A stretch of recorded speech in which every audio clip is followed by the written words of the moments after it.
Lord, help us to make decisions that are based upon your word, God, decisions that are by your Spirit and inspired by you. And God, we pray, Lord, let us be unified. We know that's where peace is, God, and where your presence is, that there is liberty and freedom. We thank you, God, that we live in a great nation as such as the United States. Lord, we pray again your blessing on us. Thank you, Lord, that you remember us. And Lord, we will remember you and say, in God we trust today. In Jesus' name we pray. Amen and amen. Thank you, sir. Allegiance to the flag of the United States of America and to the republic for which it stands, one nation under God, indivisible, with liberty and justice for all. Honor the Texas flag. I pledge allegiance to thee, Texas, one state under God, one and indivisible.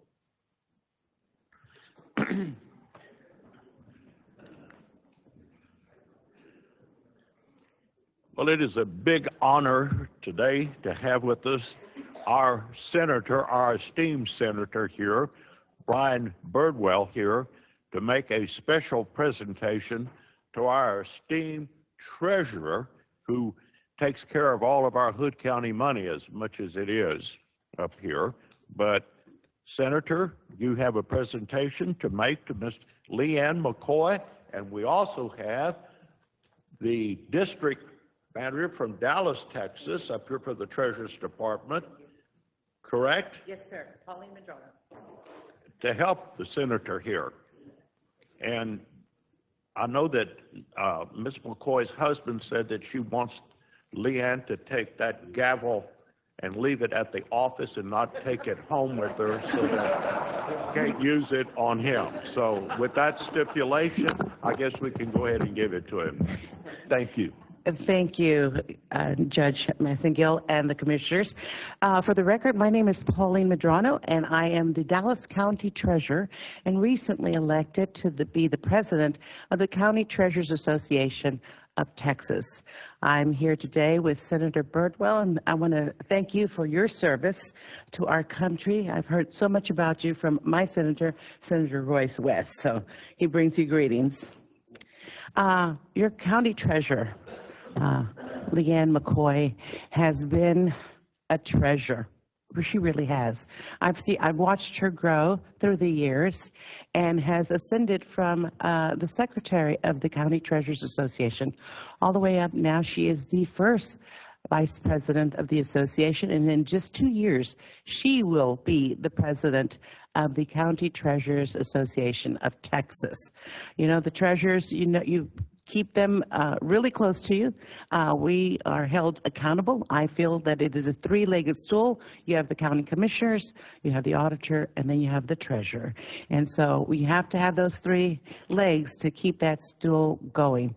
And Leanne now is going to be over the Public Relations Committee, and she is also going to be the head of legislation committee. So legislative committee. So Senator Birdwell, I know she'll be at the Capitol. Yeah, but I won't. Well, she will be asking some really good advice from you, Senator. I'm sure you could give her some words of wisdom and maybe the go-to people to make sure that the county treasurers are held esteemed and held accountable, and that we want to make sure that we are part of the legislative entities, that we have to go and speak to all the state reps, all the state senators, to make sure that they know what our responsibilities and duties are. So I thank you for having me here. I wish Leanne McCoy just the best of luck. I know she's going to be a great right hand for our executive board. And the folks in Hood County, you've got a really great treasurer that is held very highly in the County Treasurers Association of Texas. So Leanne, if you'll step up. Great.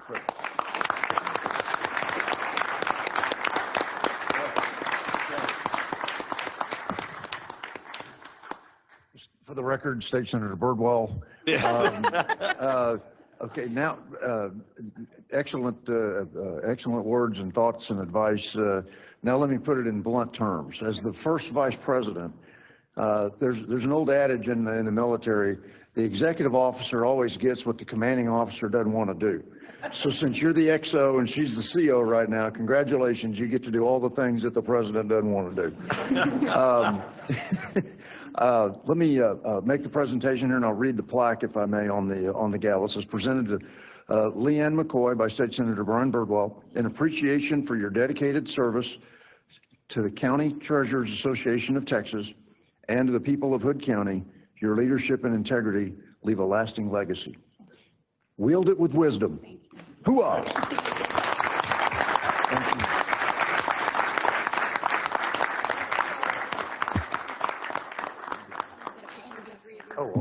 Okay. Do this again. Oh. You know, this is not my spot up here. Okay. All right, here we go. There we go. Here, you hang on. I'm hanging on. Yeah. Hooah. Congratulations. Congratulations.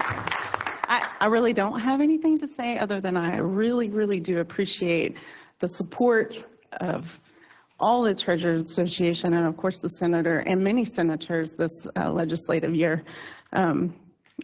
It's my honor, as always, to serve everyone. And I promise, as always, to always do my best. Thank you.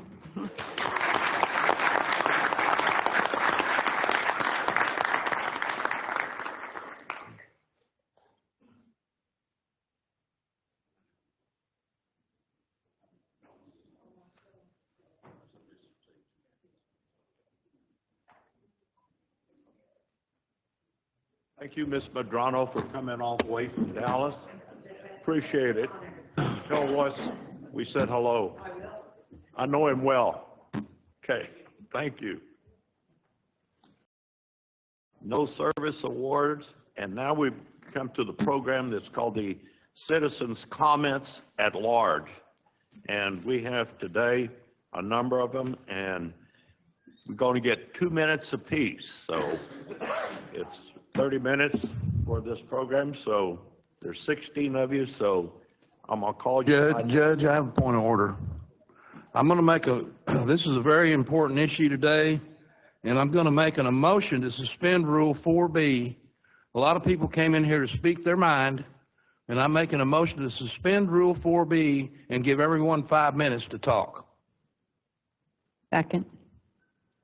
All right, a motion's been made to suspend the rule to give, instead of 30 minutes, divided by the number of speakers, to give each speaker 5 minutes.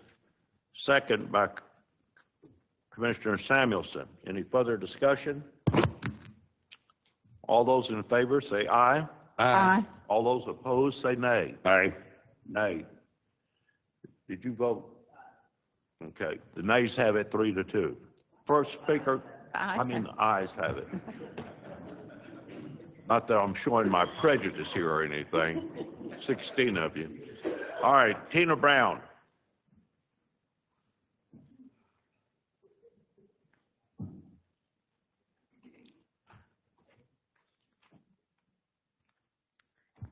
Good morning. Thanks for allowing us to have 5 whole minutes.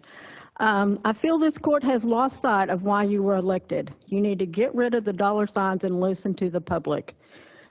Questions I have about any large project before you sign on the dotted line. Where is this going to be built? How much property will it be built on? How close is the nearest home as the crow flies? What is the square foot of the total build out over the years? How tall will the buildings be? Where's the power coming from? Where will the water come from? How much water will be needed? How much air pollution will a complex generate? Will the air pollution push Hood County into the air quality containment zone? If so, exactly what does that mean for Hood County residents? How much light pollution will there be? For people who bought out in the county, we don't really like light pollution. How many trees will be cut down? Will they be replaced? Trees are one of our greatest resources for keeping our air clean. I've been told that noise will be kept below 65 decibels at the property line. But how will that be monitored, and what are the consequences if it goes above that? What ensures us against another Bitcoin operation on their property at some later date? How many full-time employees once in operation? What is the salary of these employees? Are these employees likely to be current Hood County residents? I urge you to table this item today, schedule a town hall meeting to answer these and all other questions by the public. Thank you.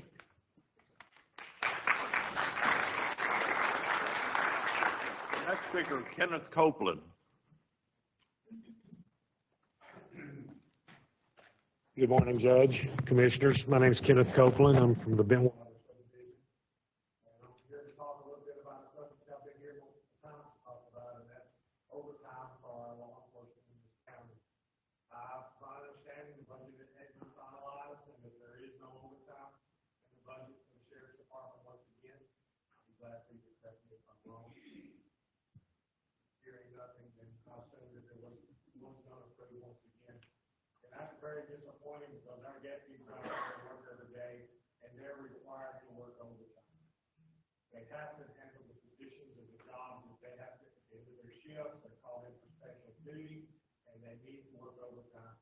This court for so long has only allowed comp time, which many of them build so many hours, they can't take it. It runs into a conflict with their actual leave time or their holiday pay, and you're really not saving any money because when that person leaves this employment here, you will pay that bill, and you may pay it at a higher rate because of increases. So I really wish the public would come out this much in support for our local law enforcement next year, and we can actually see this county put overtime in the budget for our law enforcement. As I've explained before, I've worked with hundreds of county and law enforcement, and this is the only one that I've ever known that is chosen to only have comp time for the officers. And that's very disappointing for me, and I think many others. Also, I understand that the court chose not to pay step increases for those that failed this year because of the 10% raise that was given. And once again, if that's incorrect, I'll be glad to be corrected on that. Yeah, here's nothing. So I want to understand those people that work for the county that were entitled to a step increase this year, which is an agreement that y'all had with me, once again, are not going to be paid their step increase because of the 10% pay raise that y'all gave. And I think that's wonderful that y'all did give them a 10% pay raise. It was needed. They were underpaid. But to penalize those who happen to have their step increase fall this year, ones last year, I assume they got their step increase. Those that fall next year, I assume they'll get their step increase. Why are those this year being penalized? Because they happen to be on step increase the year that y'all chose to get a 10% increase. And I think that y'all are penalizing them for that, that y'all should have provided them with their funds for their step increase. Thank you very much. Next speaker, Jim Barrett.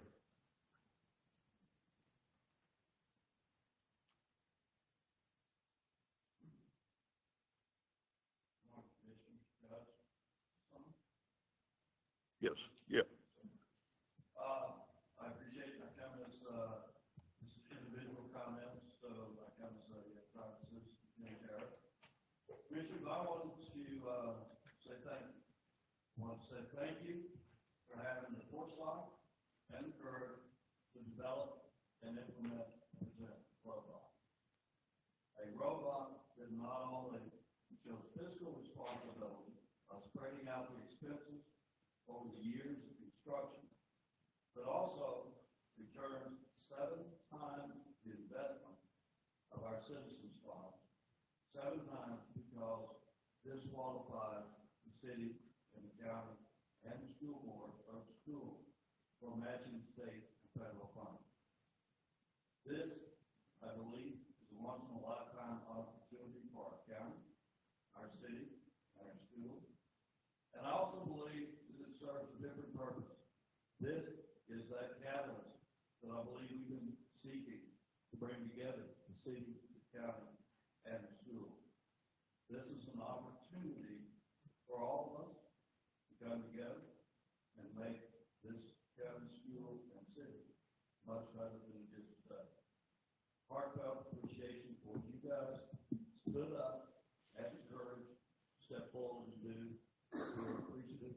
I pray that we pass this vote. Thank you all.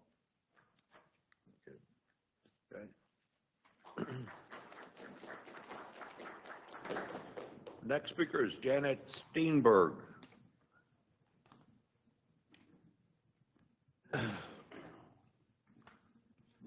Gentlemen, thank you. Thank you for this opportunity. I came here today and I was going to talk about how Granbury is known for its hometown charm, for being friendly, laid back, and for its nobody's in a hurry. And I wanted to ask, why would we want to change that? Why would we build a highway that speeds people through our community, rushing off to Fort Worth or Dallas? Where are we all going in such a big hurry? And then I talked to my daughter, who lives in Pennsylvania, and she said, Mom, why don't you tell your own story, not everybody else's? So here it is. We moved to Texas 40 years ago from Arizona. Sorry, guys. We leased a house on 5 acres in Weatherford. We rode our bikes, went grocery shopping, and had our son. But honestly, the town didn't feel very friendly, and we heard the schools weren't very great. So then we heard about Granbury, a town known for its friendliness, its great schools, and that welcoming small town feel. One day I saw an ad in the paper. We drove down a dirt road, turned onto another dirt road, and there it was. A little farmhouse built in 1868. The realtor wouldn't even get out of the car because the place was in such bad shape. But I fell in love. It had a wraparound porch, and under 6 layers of linoleum were the original hardwood floors. It took months to make it livable, but we brought our horses and our dreams and eventually our 3rd child. We enrolled our kids in Granbury schools and discovered everything we'd heard was true. Caring teachers, strong academics, and a community that supported its families. Over time, we bought some of the land around us and built up a small horde of horses and cattle. In 1990, we started a little swim team at De Cordova, just 24 swimmers. Before long, we outgrew that pool. The city and the community education let us use the old city pool and later the newer one. Then around 2000, our swim team thought, hey, maybe we should bring a YMCA to Hood County. We had no idea how that would change things. We didn't realize the Y only supports its own branded programs, not community ones that already exist. We had dreamed of a recreation center that would serve everyone, but didn't work out that way, dadgummit. Our 3 kids all graduated from Granbury High School. Our oldest daughter earned a swimming and academic scholarship at Notre Dame. Our son was a National Merit Scholar and went to Notre Dame also, and then later joined ROTC. Our youngest daughter swam for the University of Tampa, then earned her master's degree in Ireland, and even swam for their international swim team. Our home is a gathering place for children, our children, grandchildren, and 2 nephews who lived with us for 8 years, all of them raised with good schools, open skies, and country living. So today, I just want to ask, will a $120 million road and toll road really help our community? Or would that $120 million be better spent taking care of our schools, supporting our teachers, and building a true community center and pool for everyone to use? Why do major surgery when good physical therapy would work? Look at what Precinct 3 Commissioner Jack Wilson has done with just a little common sense. He added a turning lane onto 4 from 167 going south and another from 167 to Acton Highway. 2 small adjustments, and they've made a huge difference in a very short time. Sometimes small, thoughtful solutions do more for a community than massive projects ever could. And let me be clear, I'm not asking for new bonds or higher taxes. I'm asking for community initiative, for neighbors working together using common sense and keeping our priorities where they belong, on people, not pavement. So I ask again, do we really need a $120 million road and toll road going through some of the oldest pristine properties and ranches in Hood County? Or do we need to protect what makes Hood County special? Our serenity, our friendliness, our slower pace, and our sense of belonging. Thank you.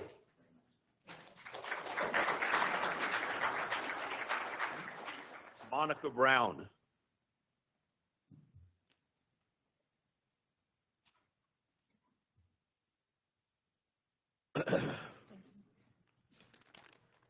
My name is Monica Brown, and a lot of us wore red today in honor of Charlie Kirk. This is his birthday, and he's being recognized across the nation. I know that some people are wanting to name a street here in Granbury after him. I did not see that on the agenda. I also want to take a moment to say, if you're someone here that served in the military, you are greatly appreciated, and I know that my family doesn't take it lightly. I have a son in the military right now and one who was in the military. So thank you so much, and thank you, Charlie, for speaking out. Thank you for this, that even though you did remove it from the agenda, you didn't do like the school board and make it where we can't speak about it, because that's happened to us, where we want to go talk about something and they remove it the day of. The citizens prepare themselves. So this is civic engagement. This is what the lady who was just before me said, community initiative. That's what this is. And I'm sure this room is partly, it's full, but there were more people who would have been here. And then when they got that thing, oh, it's been pulled from the agenda, the Amazon situation, that's great. And I appreciate that. I'm sure it's done in good decisions. But this is what I'm here for, is civic engagement, for speaking up, for making education better, and that is this. This is the most important thing. The Commissioners Court, the school board, our city council, our mayor, and the decisions that are made that impact our community. So again, hats off to Charlie Kirk for what he spoke up about. Hats off to this community for civic engagement. I really believe we are going to keep Granbury just a fantastic place to be, because we are not willing to sit down. We are not willing to stay home. We are willing to think and go through hard conversations. We're willing to be wrong and correct ourselves and apologize when we're wrong. We're willing to do that.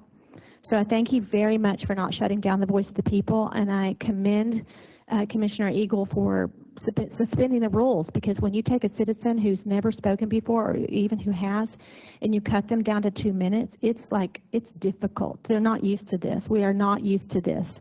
And we really do want to get to a place where we totally trust you, but at the same time, I hope we never disengage again. I think that was a big mistake after World War II, that people went, it's good because we're all good and we won the war, but the war goes on. And I don't fight so that my children don't have to fight. I don't speak up so they don't have to speak up. I do it so they will know how.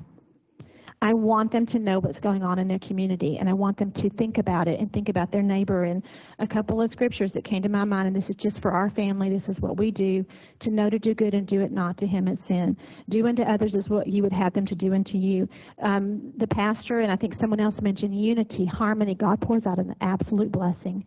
And Granbury has lived in unity and harmony for a large part in the years past with what we value and believe in. And there's a blessing poured out. And at the same time, where there's strife, there's every evil work. That's what Scripture teaches. And that's what we are implementing that in our home, because I don't want every evil work. I don't want crazy. I want calm and peace. I want to know, for example, about the jail bond. I have turned in a public information request to the sheriff. I'm asking, can you confirm for me, since January 1, when President Trump took office, what's going on with immigrants in our city? I don't know. Maybe nothing. Maybe we don't even have any. Maybe we're not jailing them. Maybe they're not taking up jail space. But I've asked 2 elected officials, sheriff being one of them, to please answer that for the public so we know. Because if we're overrun, I want to know about it. And if we're not cooperating with President Trump's ICE initiatives and saying, oh, we don't have enough staff, and I want to know why not. Let's fix that. That's very important to me. I want to make it safe again. I want to feel safe, and I want to trust the leadership. Then I noticed on your budget you've got HCAD there. You're going to suggest people for HCAD, and I hope you get the most conservative, thoughtful people. I hope you support the mayor in forensic audits. Why not? It won't hurt. Just do it. Let's correct the wrongs to the best of our ability. And let's get the highest quality people on that board who will not be shady in any way, no question about it. So when YMCA came in and did their thing, United Way is another one. It's a large organization outside us who has an agenda that maybe we don't have, but we have aligned ourselves with them. And then we found out in the end, in the hard way, that they're not as community oriented as we thought. And the same with YMCA. And I'm going to say it again, Communities in Schools is another organization that's been around for 40 years plus. They have an agenda, and our people here can deny it all day long, and they can whatever, but the point is, true community initiative is what this woman talked about, and that means you and me, not an organization brought in that's called Communities in Schools. So I'm standing up for that, and I think we've been burned before, and we should stop that. And we should think very carefully about what we do and be on the strong conservative side, which is our history.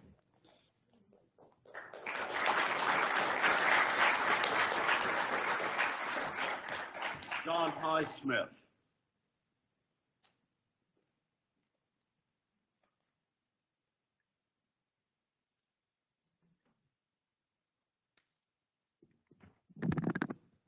Good morning. I'm John Highsmith, and I'm here to speak about tax abatements for an undisclosed project. I guess it is somewhat known. So let's look at a real-life example from an October 9th, 2025 article by KFDX and KJTL. And this is for the Wichita Falls Data Center. So I think you'll find this very interesting, and I think it's information you need to know. The initial phase consists of more than 225 acres at the Wichita Falls Business Park. The city authorized the sale at $65,000 an acre. So the city made a large profit on the sale, and reports are that they then waived the taxes on the sale of the land of $800,000. So that was it in terms of giveaways. And here is what Mayor Tim Short had to say. So, this is a quote. So, no tax breaks, no abatements, no promises, no anything. They want to be here, unquote. And the first phase of the project will be approximately 1 million square feet, with the final project being as large as 6 million square feet, which is the size of the Pentagon. So a huge project. And the first center is the first of at least 3, with each one being 10 to 15 billion in investment. And we have looked at commissioners' court proceedings for Wichita County and find nothing indicating tax abatements from the county. So let's compare. Wichita County property tax rates, 37 cents per hundred. City of Wichita Falls property tax rates, 68.48 cents per hundred.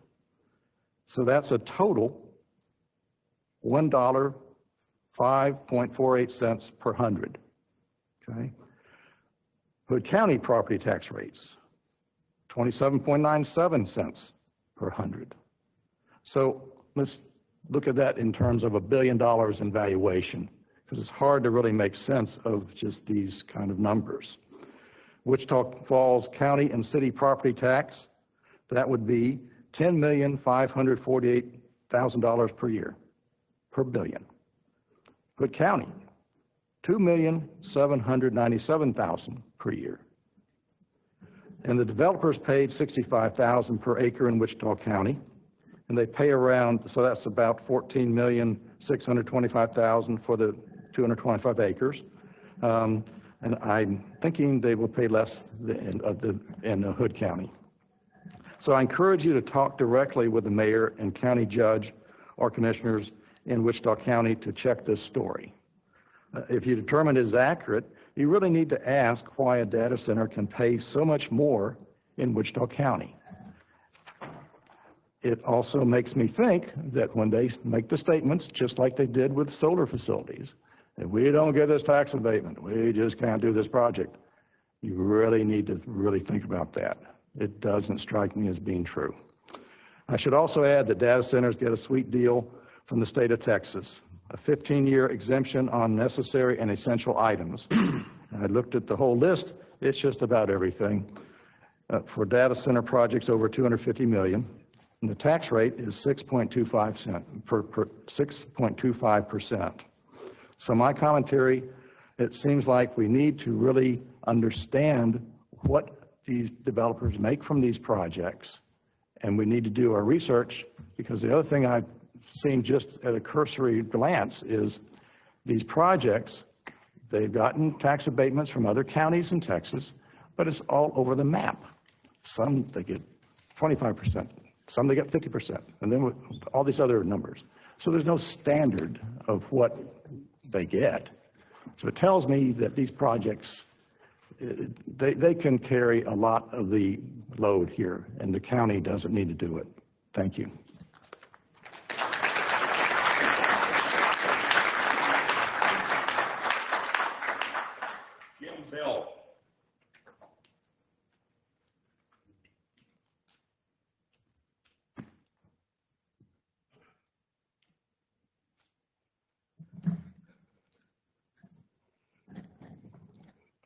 Can you hear me all right? Originally, I was going to talk about something else later, but that item got pulled off the agenda, so I'll hold off on that. I want to talk about these two bonds. Most citizens don't realize it, but statements on bonds that say this represents a tax increase are required language when a bond is floated. So, but this county has a history of paying their bonds off early. I see no reason to think that they won't do that with these two bonds. Now, they didn't get a chance. They debated for a long time about trying to get a brand new jail. That didn't fly, so this seems like the best alternative.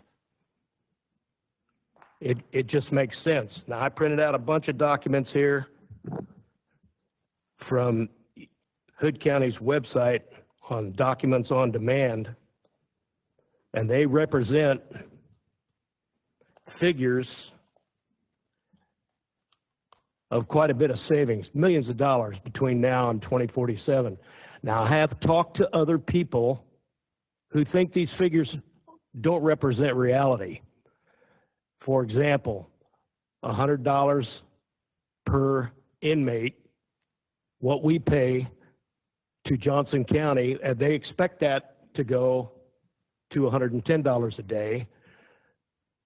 But I've been told it costs us about $68 a day to take care of inmates that we have in our county. So even if these figures are fudged, the bottom line is this is going to represent quite a bit of savings. And I don't think it's a bad idea to float this bond. And the road bond, when I looked into the road bond, I know there's a lot of people that don't like the idea of these new spurs being built because it's going to cut through their ranch, and I get it. I get it. I wouldn't like it. But the truth is, there's going to be a massive expansion of 377 coming. If they don't do this road bond, if they don't do these road projects, our fire departments, ambulances, police, sheriff's department are going to have a real problem getting to the scene of emergencies. We need to do these before this 377 project comes. It's going to come. Last Friday at 2 o'clock in the afternoon, 377 was a parking lot. And I've seen it like that at least twice a week for over a month. 377 is a parking lot. And it's not always because of some accident. There's just a lot of traffic. And the traffic shows no signs of dwindling. It shows more signs of increasing. So when they start working to expand 377, if they don't do this road bond in advance, everything's going to bottleneck up. There's not going to be anywhere for relief traffic to take care of things, waiting for an ambulance. You think that waiting for an ambulance is not critical until one's headed to your house. You want that ambulance to get there quickly. So even if these figures are fudged, and I've heard the arguments from some of the people that I've been talking to that the figures are exaggerated and everything like that, but the bottom line is they still represent a savings, and this county has a history of being responsible for the bonds. They have a history of paying these bonds off early. It just makes no logical sense not to float these two bonds.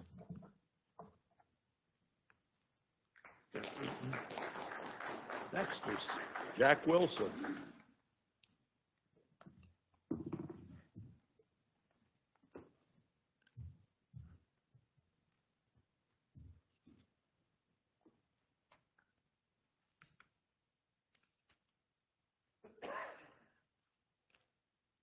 Good morning.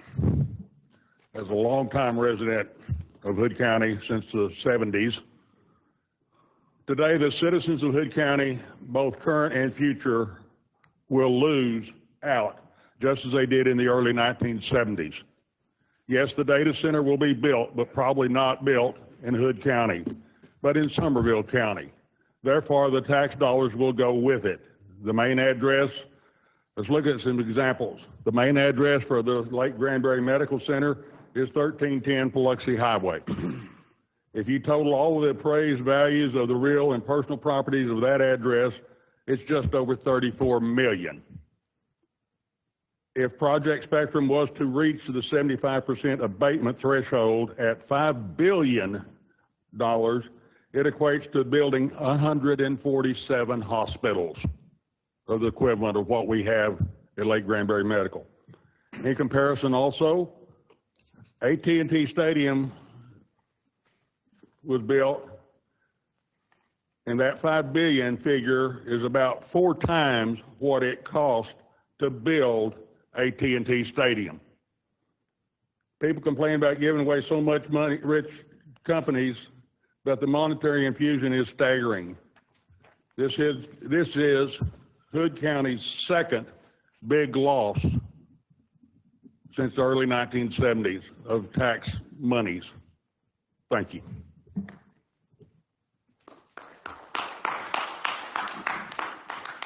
Greg Harrell.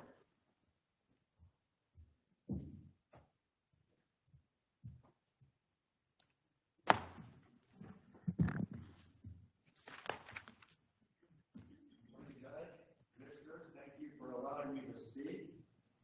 I stand before you today in a unique position, unusual for me. I stand before you. Sorry about that. I stand before you in an emotional state, disillusioned, and I don't normally speak from an emotional perspective, but I did want to point this out before I launch into my comments. Up until about 3 weeks ago, the people of Hood County were moving in a direction that I would consider extremely unified regards the 2 bond propositions that were before them. Even the Republican Party of Hood County had taken a position in support of both Propositions A and Propositions B. Almost unique in terms of the history of the party relative to the governance of this county. But we had worked in good faith with each of you on the dais.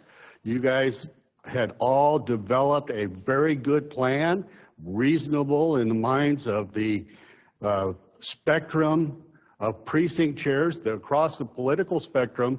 They voted almost unanimously in both cases to support the bond propositions and to come out in public support of those propositions. Unfortunately, about 3 weeks ago, we began to hear these stories about this mysterious Project Spectrum coming down the pike.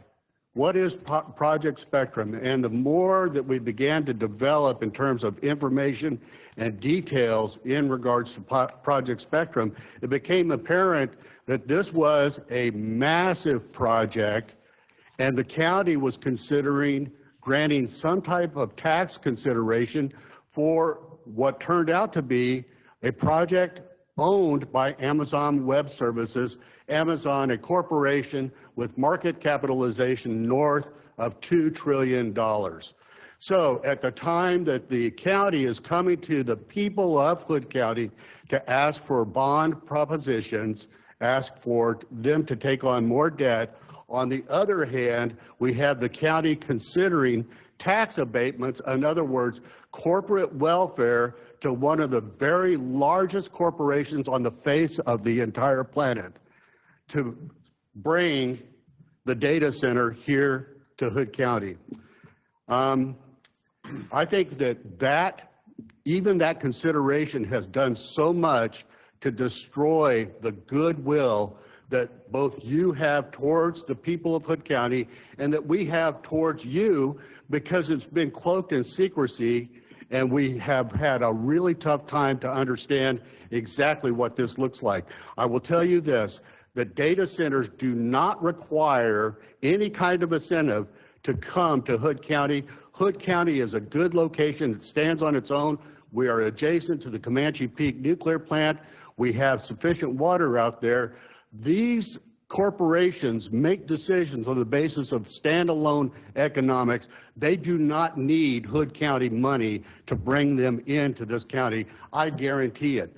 Now, one thing that I would say is that when the county begins to consider these types of issues, You all would be well served, number one, to engage high caliber corporate attorneys, because certainly Amazon has those kind of attorneys on their side. We need commensurate attorneys on our side to understand. You also would be well served to engage the community to talk about these issues, just as Ms. Brown asked all of those questions. The public deserves answers to those types of questions.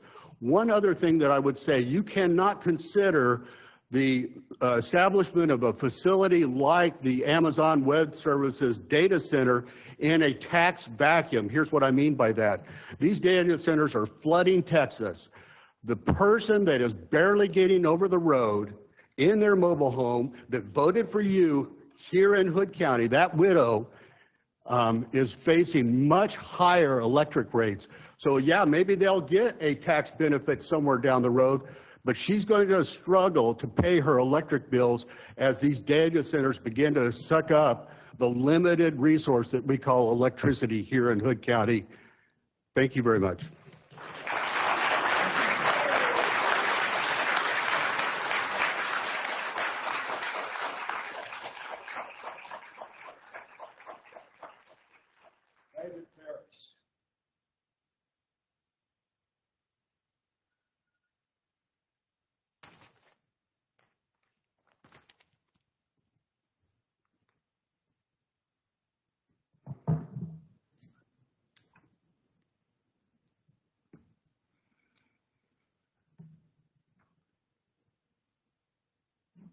Wednesday, last week, I was in a candidate forum, and a question I was asked is, what do you fear most for Granbury or Hood County?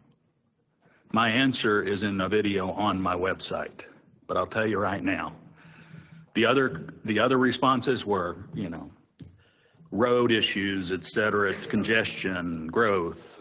I said, yeah, those may be bad. But my fear is the next Bitcoin disaster, the next cybersecurity attack, the Tyler software debacle, and the Chesapeake nuclear power plant being rejected here. Technology is the issue here in question. All right?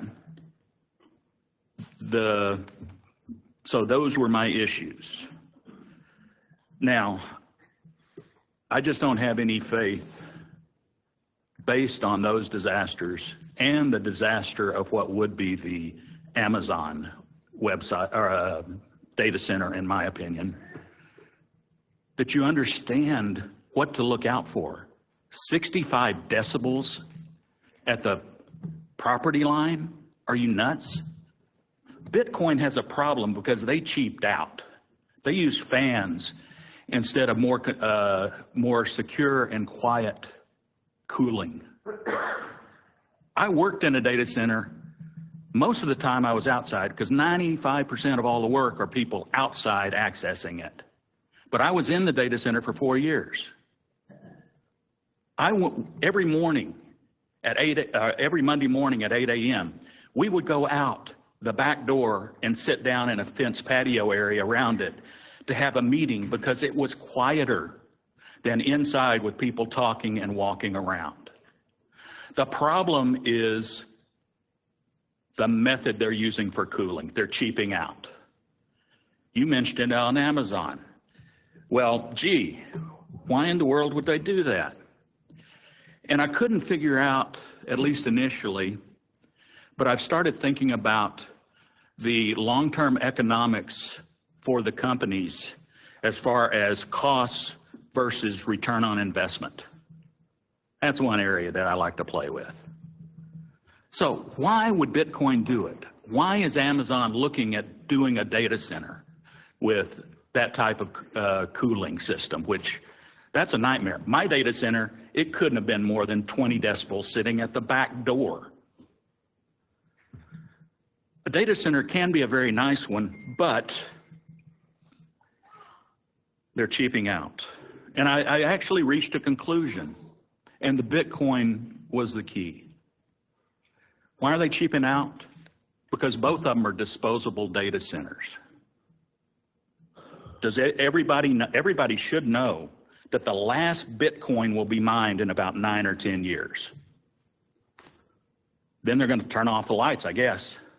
You might want to check the contract to see if they shut down the doors, if Hood County is going to be left on the hook to deal with a white elephant. Amazon, why in the world would they do that? I want to read a section out of an article 1 year ago on October 16th. And it was a press release by Amazon. Amazon Web Services is investing over $500 million, announcing 3 new state-of-the-art data centers in 3 locations across the country.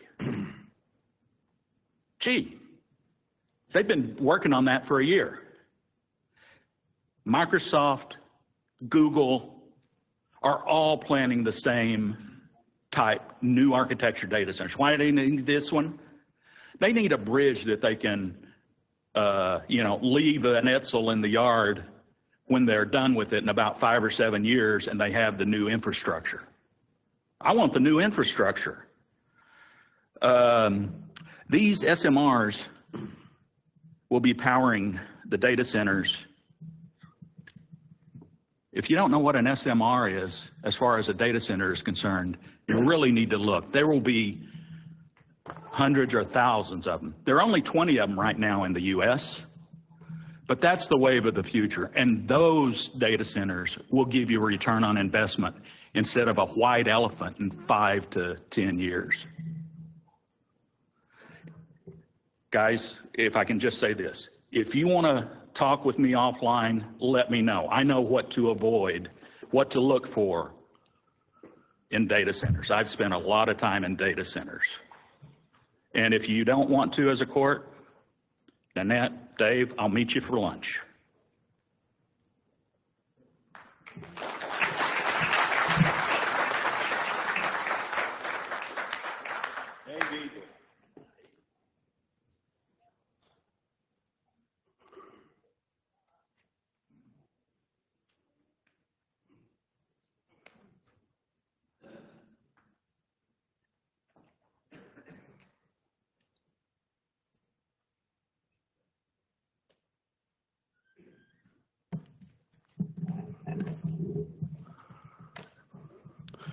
You just don't understand.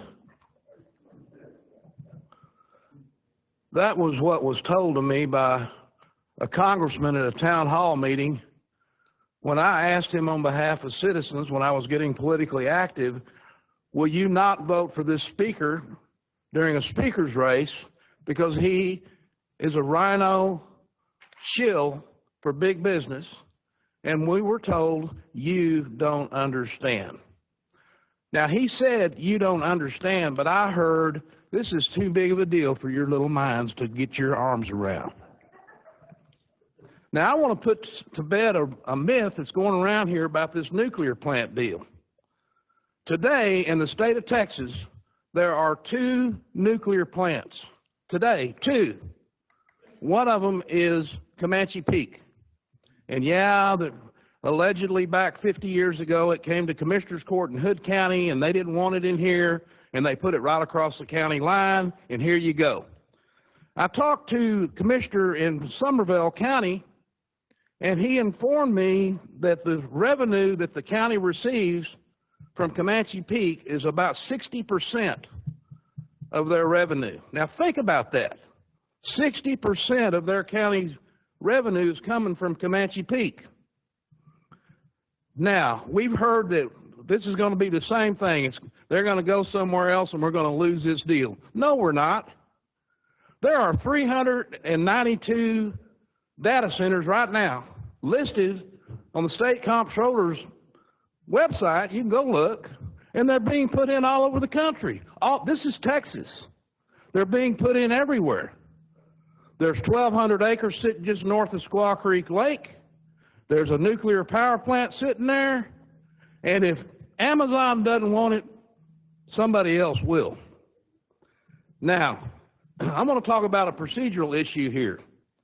Why would a commissioner who is not in the precinct where this is being contemplated put something on the agenda to vote away the rights of the commissioner and the constituents in that precinct? Why? In spite of the wishes of the commissioner who was voted in by her constituents. Nobody asked her about it. And she was voted in by her constituents. They didn't vote for me. They didn't vote for Jack. They didn't vote for Kevin. They voted for Commissioner Samuelson. So who am I to go to somebody else's precinct and try to put something in their precinct without their approval?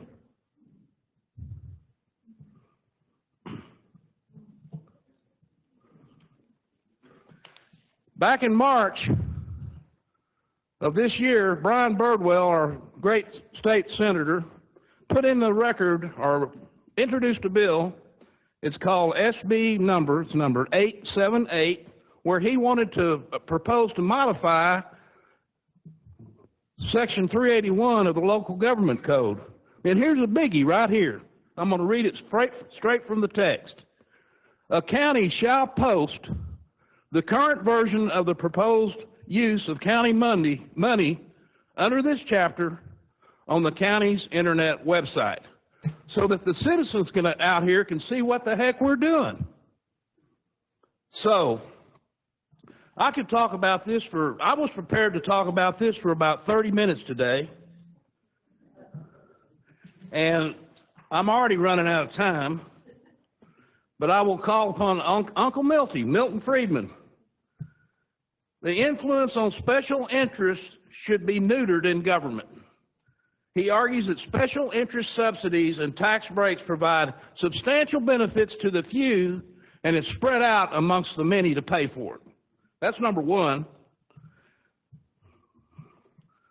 Number two, and I'll finish with this because I've got plenty to say, but beware of rush deals. Why? You'll act out of passion. You'll seem desperate. Number three, you'll prevent your situation from improving. Number four, you'll get a suboptimal deal done. And five, you will spend a long, long time regretting what you did.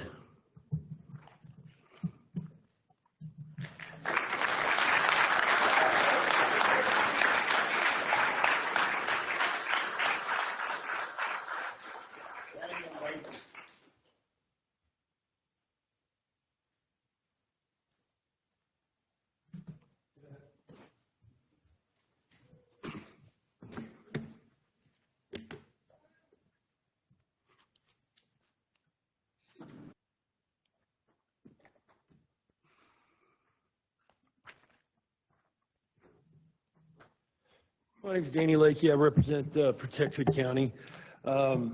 Seems like we tend to be protecting Precinct 2. Precinct 2 currently has gas power plants Wolf Hollow 1, Wolf Hollow 2, Day-Cordova Bend. We have a proposed Wolf Hollow 3, and now Toller in the same area is proposing a 680 megawatt another gas power plant with it. So that's 5 in Precinct 2.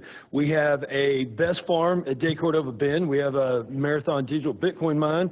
We have Mambrino's Highway Best electric plant that is under construction. And now you're proposing to put in a new data center over in our area. And 65, decibels of sound just really isn't that much at the fence line. Yeah, it carries about 10 miles. So it's all over Hood County, it's everywhere, and it's just ridiculous. But my biggest question is how much is enough in one particular precinct of one very small county? How much of this is enough? Mr. Wilson, I just have to tell you, I came from the city of Arlington. I voted for the stadium. Let me make that clear. I voted for the stadium, for that project. Now, it was funded by sales tax. It was not funded by a bunch of abatements, and even if they had it, shortly after the stadium was built, the city or the country went into a recession. The city of Arlington didn't. The city of Arlington thrived, and the reason they did was that stadium generated a ton of sales tax. It generated way more sales tax than it was ever going to produce in any kind of tax, property tax that they were going to charge it. It brought money to the city. Data centers don't. Data centers cause electric prices to rise in the state of Texas alone right now about 6.5%. Every one of us are paying 6.5% more in our electric bills because of data centers in this state. So all you're asking us to do is to pay more on our electric bill, but they're not going to generate any sales tax. They don't generate jobs.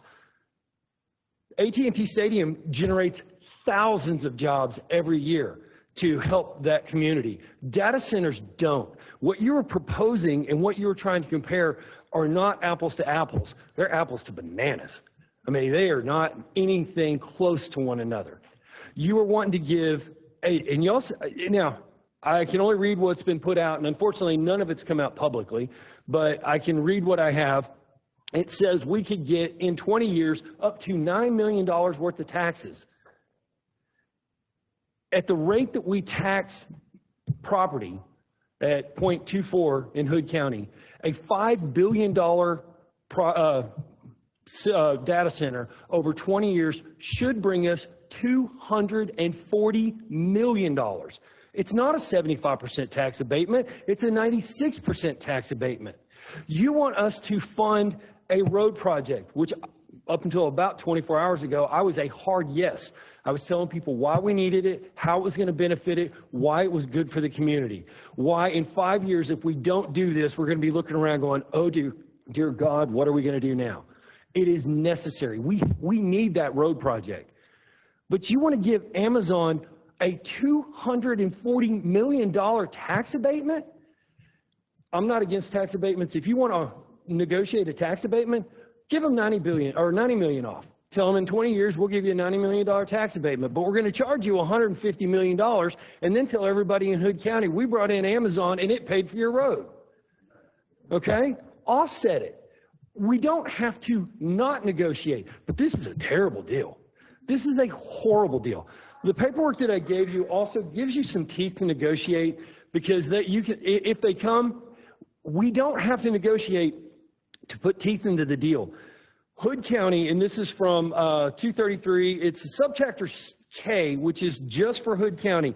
All of Hood County is located within the watershed that drains into Lake Granbury and the Brazos River. This is from the legislature of the state of Texas. The area that surrounds the lake and the Brazos River is Hood County, will be frequented for recreational purposes by residents from every part of the state.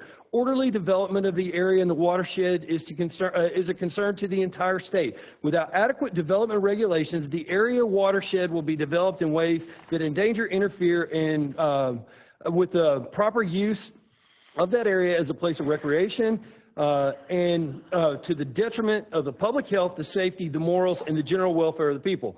Powers granted under this subchapter for the purpose of promoting public health, safety, peace, morals, and general welfare, encouraging recreation, and safeguarding and preventing the pollution of the state's rivers and lakes. What this does, though, is it gives Hood County special, the county's office, special regulations that you are able to set on any businesses and any buildings that come into this area that no other county has in the state of Texas. Use it.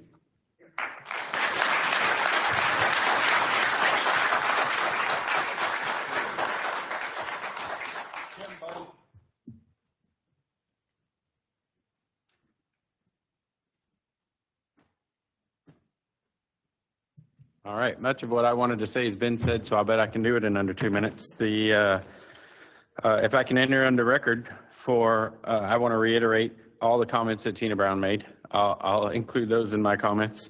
All the comments that John Highsmith made, all the comments that Chairman Harrell made. So let's just start from that basis.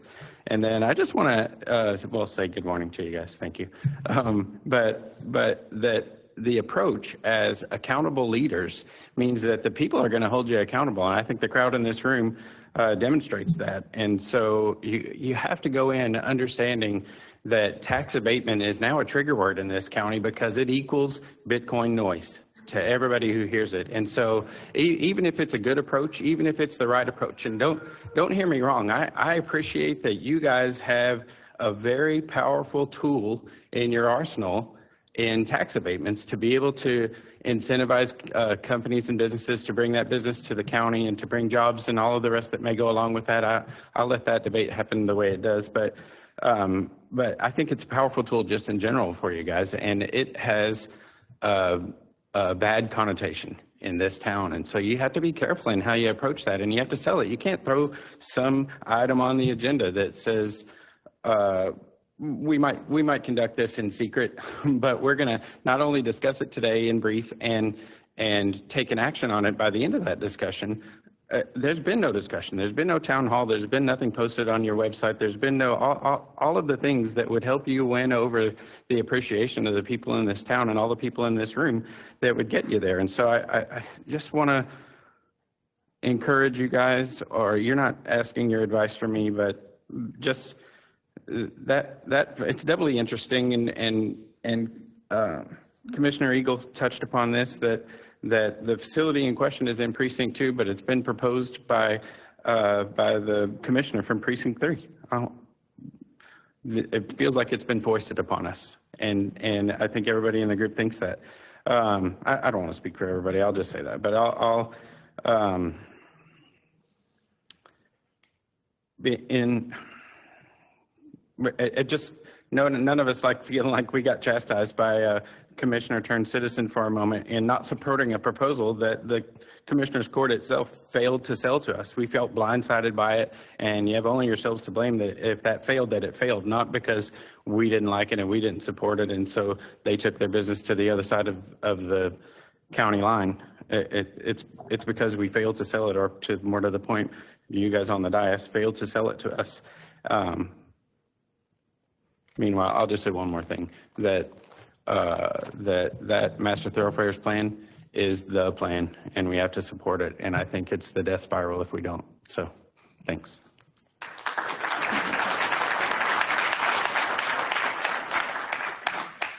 James Wall. Good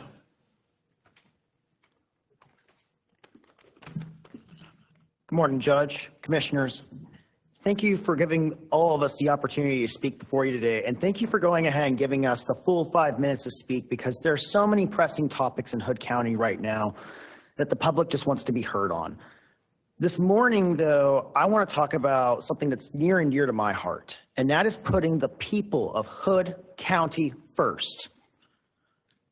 What I saw from this Commissioner's Court over the last few months with the bond programs was doing just that. The Master Thoroughfare Plan for the road infrastructure did just that by going ahead and helping prepare for what's coming to 377. The jail bond for $24 million, it did that. It went ahead and it approached a much needed expenditure with fiscal responsibility. And there's been so much public buy-in on these bonds, much needed bonds that I have been supporting since I saw them get put on the ballot.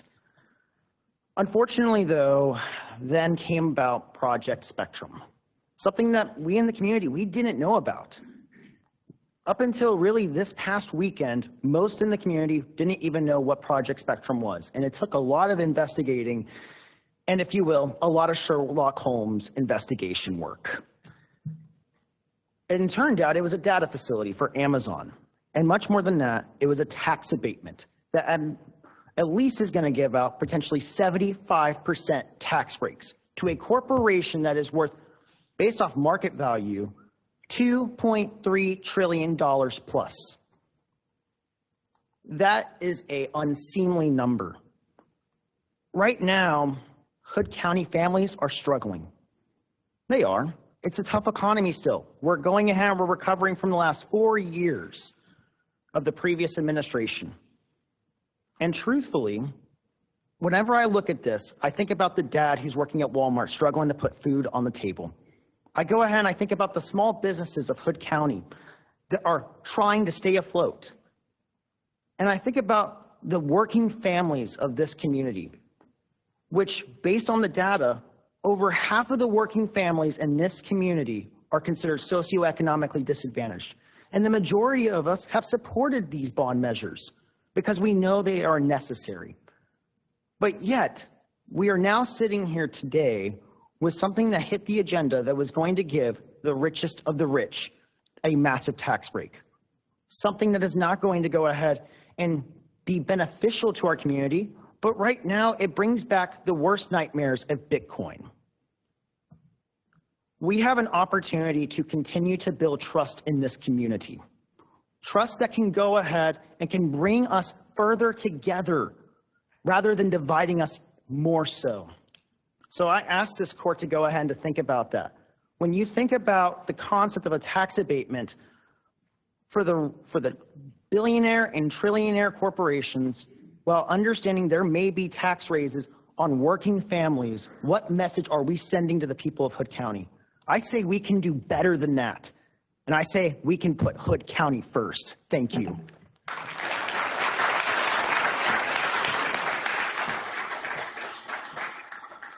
Chris Davis.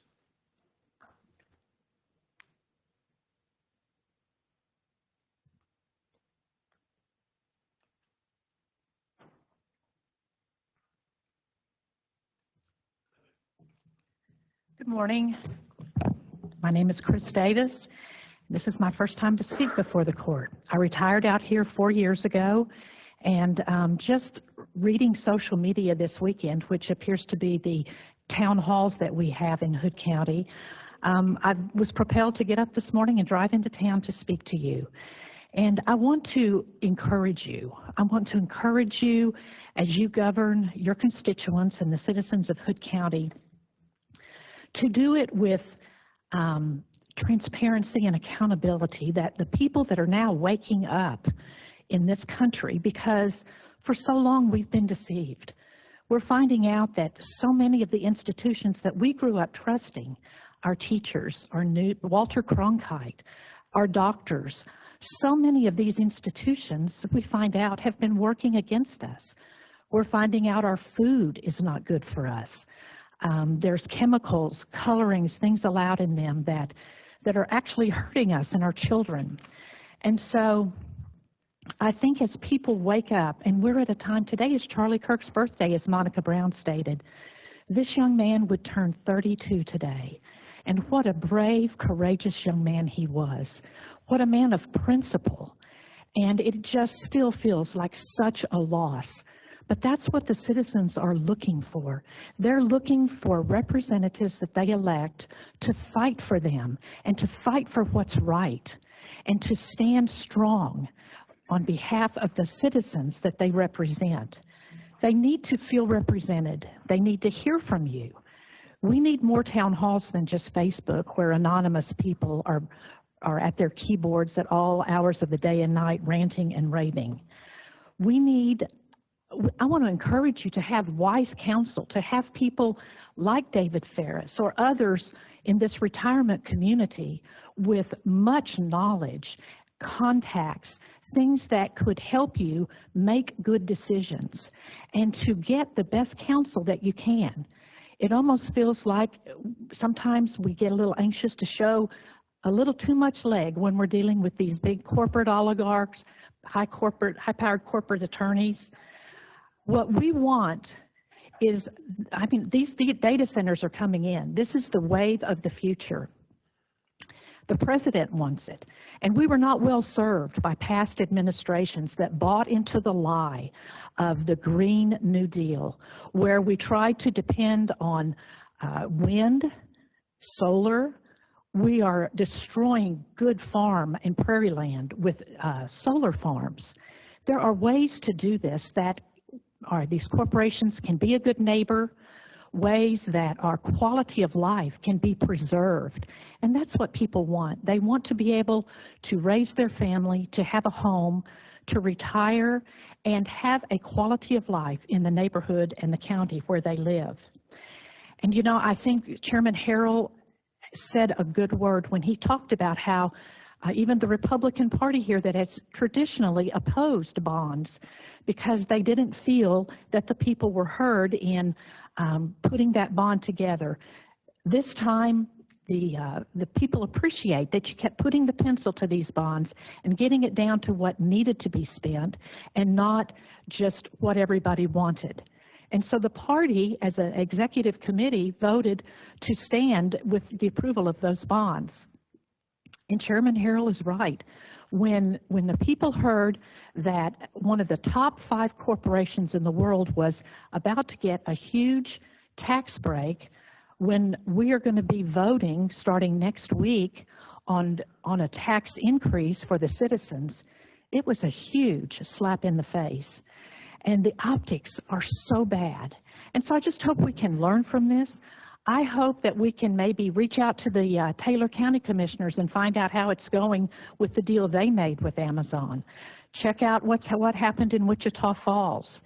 I just think that there are resources here. I think there are ways that we can govern, we can let our constituents know that, yes, we appreciate hearing from you.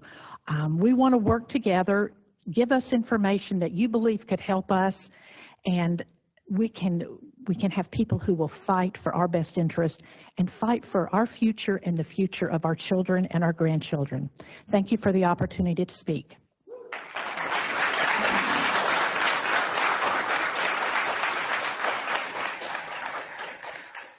Mark Lowry.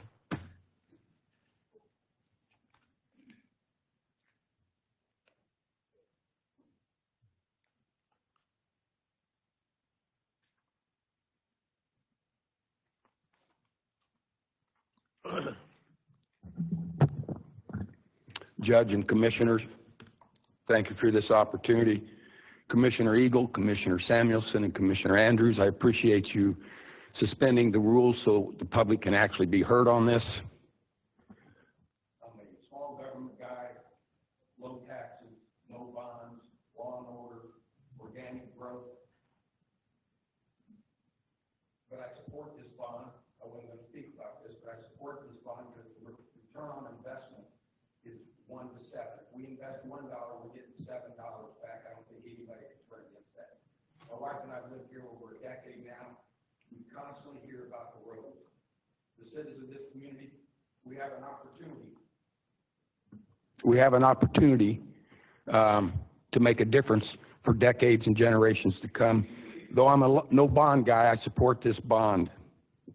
Actually, the reason I wanted to talk is exhibit number 1, ladies and gentlemen, on this item 1. There's no transparency. There's no information to the community. They can see what was going to take place at this Commissioner's Court on this project spectrum. And unless you're really involved and you start paying attention, this would have flown through and we would have had this mess on our hands. I don't understand either why commissioners from Precinct 3 would weigh into Precinct 2's business. We have it set up for precincts. There should be communication going on. So as I've been hearing all this about noise and environmental issues, my wife and I went to the Mitchell Bend Town Hall meeting the other night to try to get a better understanding. Nanette Samuelson from Precinct 2 was there. I was expecting to see Precinct 3 Commissioner there because of this agenda item. Missed a great opportunity. Missed a great opportunity. I also like it that these 3 commissioners standing in front of me or sitting in front of me pay attention when the speakers speak. You have eye contact and you look like you're listening. Thank you for that. What I discovered at Mitchell Bend was there's true pain, no physical pain and mental pain. I found a community that really don't trust government anymore, a distrust for government, which is hard to refute in today's environment. Confusion on what the issues are, confusion on what the truth is versus what is lies. Angry neighbors. We create an environment where the neighbors are angry at each other. We've seen a lot of angry in this community in the last few years. How can the Commissioner's Court change this? Listen. Listen to the community. Pay attention to what the community's saying. Don't act independent as a Commissioner's Court. We have what's called a Hood County Clean Air Coalition, I believe. Why can't we start something regarding the environment, regarding the expansion in our community? Bring citizens in. This gentleman, Blakey, I believe his name, he's a great guy to listen to. He's got so much information on what's going on in these industrial machines that's coming into our county. That's how this Commissioner's Court can actually start solving some of these problems in the community. Let the community get involved in the discussion. Don't try to blindside us with this stuff. Ladies and gentlemen, pay attention, because this item 1 will be back on the agenda at some point. It was quite really astute that you took it off today, because we do have a very important bond issue coming forward to us. I'm not an abatement guy. This is a beautiful county. Beautiful county. We've got a beautiful area. My wife and I have lived here now. We love this place. Oh, well, listen, we've had our issues. Don't get me wrong. We've had our issues. But the downtown Granbury area, we've lived all over the East Coast, the Midwest, and now here. We chose to come here. We chose to come to Texas. We chose to be in Granbury. We got pristine streams and lakes and timber and pastures. Before we allow these industrial machines to come into our community and disrupt one section of our community, maybe we need to start looking at what we really need and not what we want. This is about money, ladies and gentlemen. Don't get me wrong. This is about money. And I don't think we're really hurting this in this county to allow these people to come in. Again, I'm an organic growth guy. We got to get our infrastructure fixed first, commissioners. We got to get our infrastructure fixed before we start inviting all these industrial growth people to come in and start doing this to our community. Thank you for your time.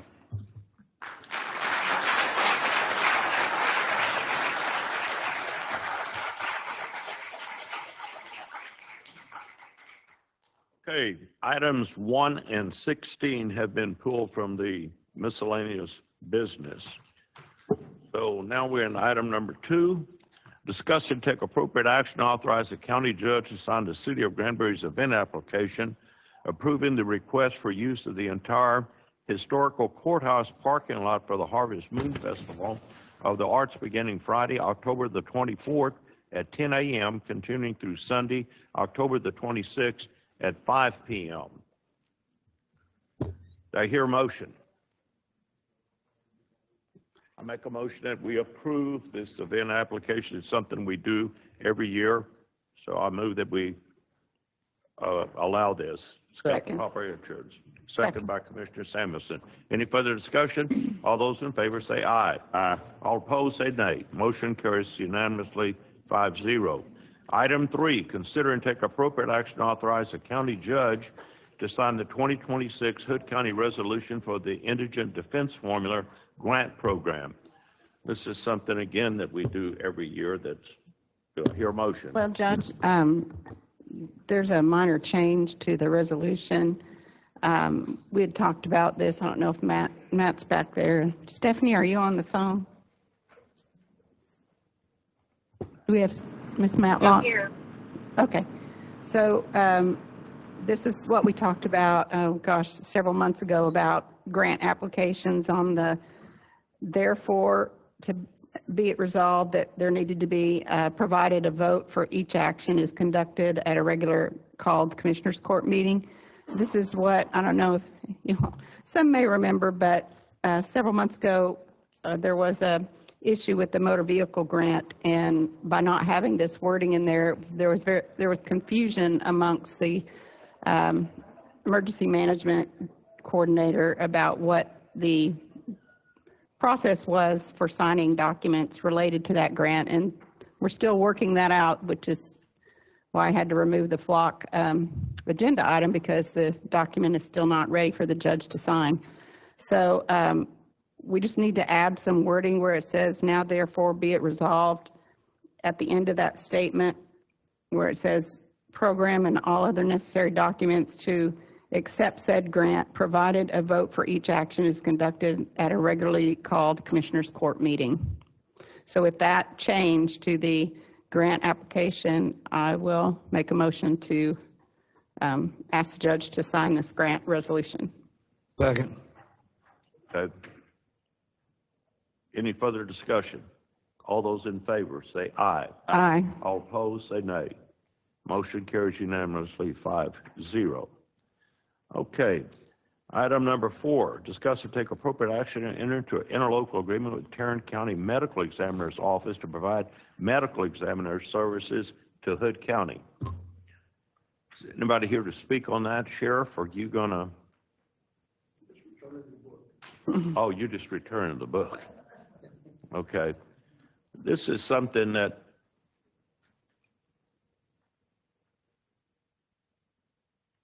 is there anybody from the JP's office here to speak on this?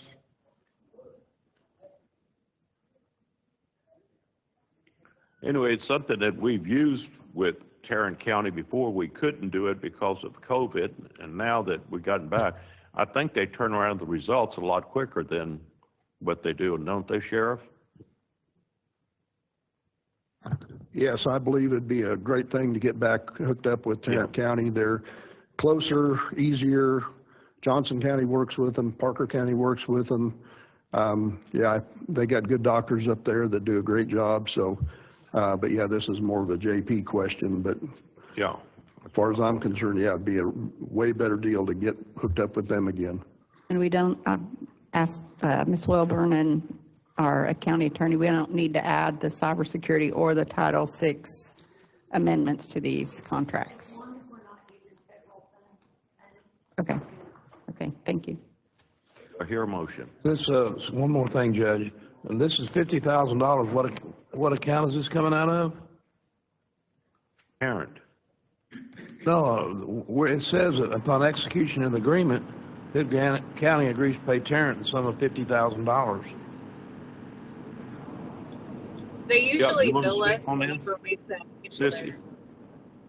Somebody said y'all are looking for a JP. We are. What can I do for you? The Tarrant County using the medical examinations office Yes. for that, Yes. and why? Well, that's where we send our autopsies. That's right. That's exactly where we send them. There's American Forensics. It's also an option. I personally like Tarrant County. I'm not sure what the other guys do. I know Jeff uses Tarrant County as well, but I'm not sure about Judge Barnett or Judge Gillum. But Well, we my got staff Tarrant do- County on the agenda, so that's all. Oh, okay, perfect. Yeah, I mean, Okay, good deal. thank Do I hear a motion? you. Yeah, Judge, I'll make a motion that we enter into an interlocal agreement with Tarrant County Medical Examiner's Office to provide medical examiner services to Hood County. A motion made by Commissioner Andrews that we enter into the interlocal agreement at Tarrant County Medical Examiner's Office to provide medical examiner services to Hood County, second by Commissioner Wilson. Any further discussion?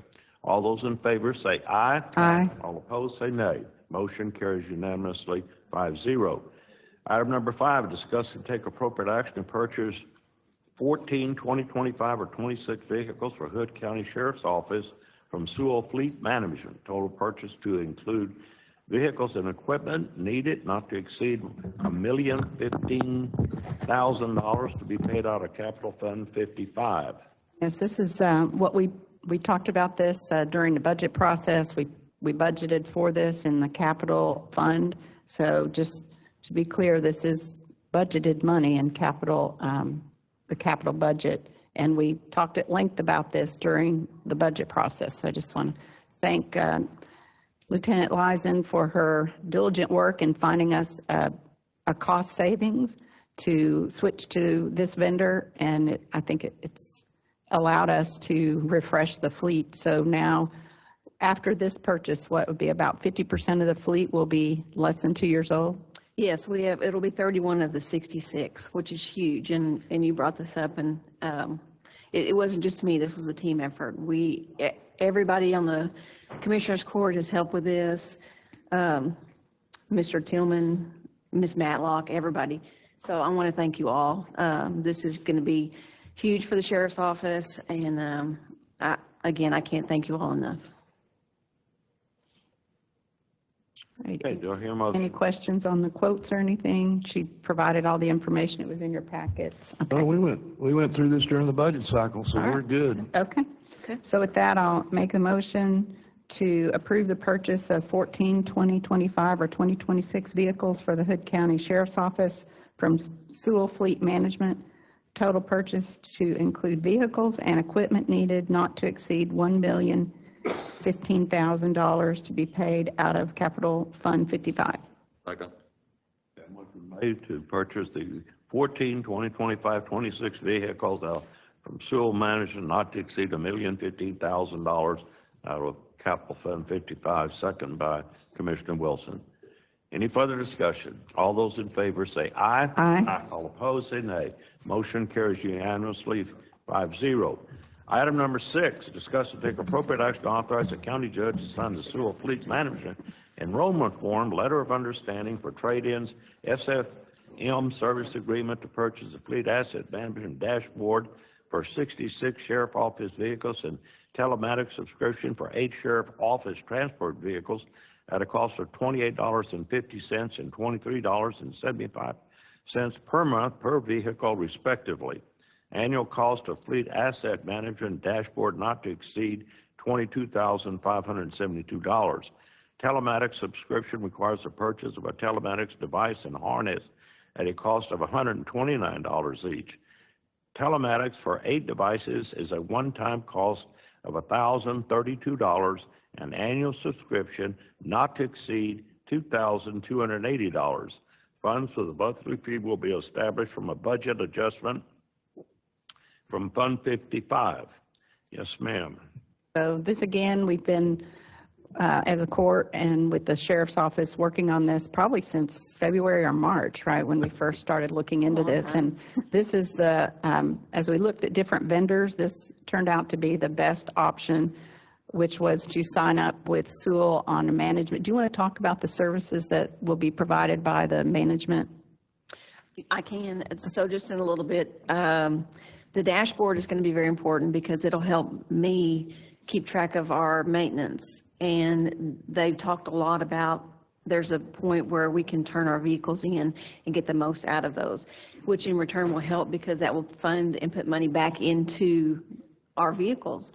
So it's new. I'm hoping for great things from this.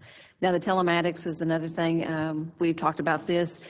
We felt like it was very important for the jail and the transport to have this because they do a lot of transports. They're gone a lot.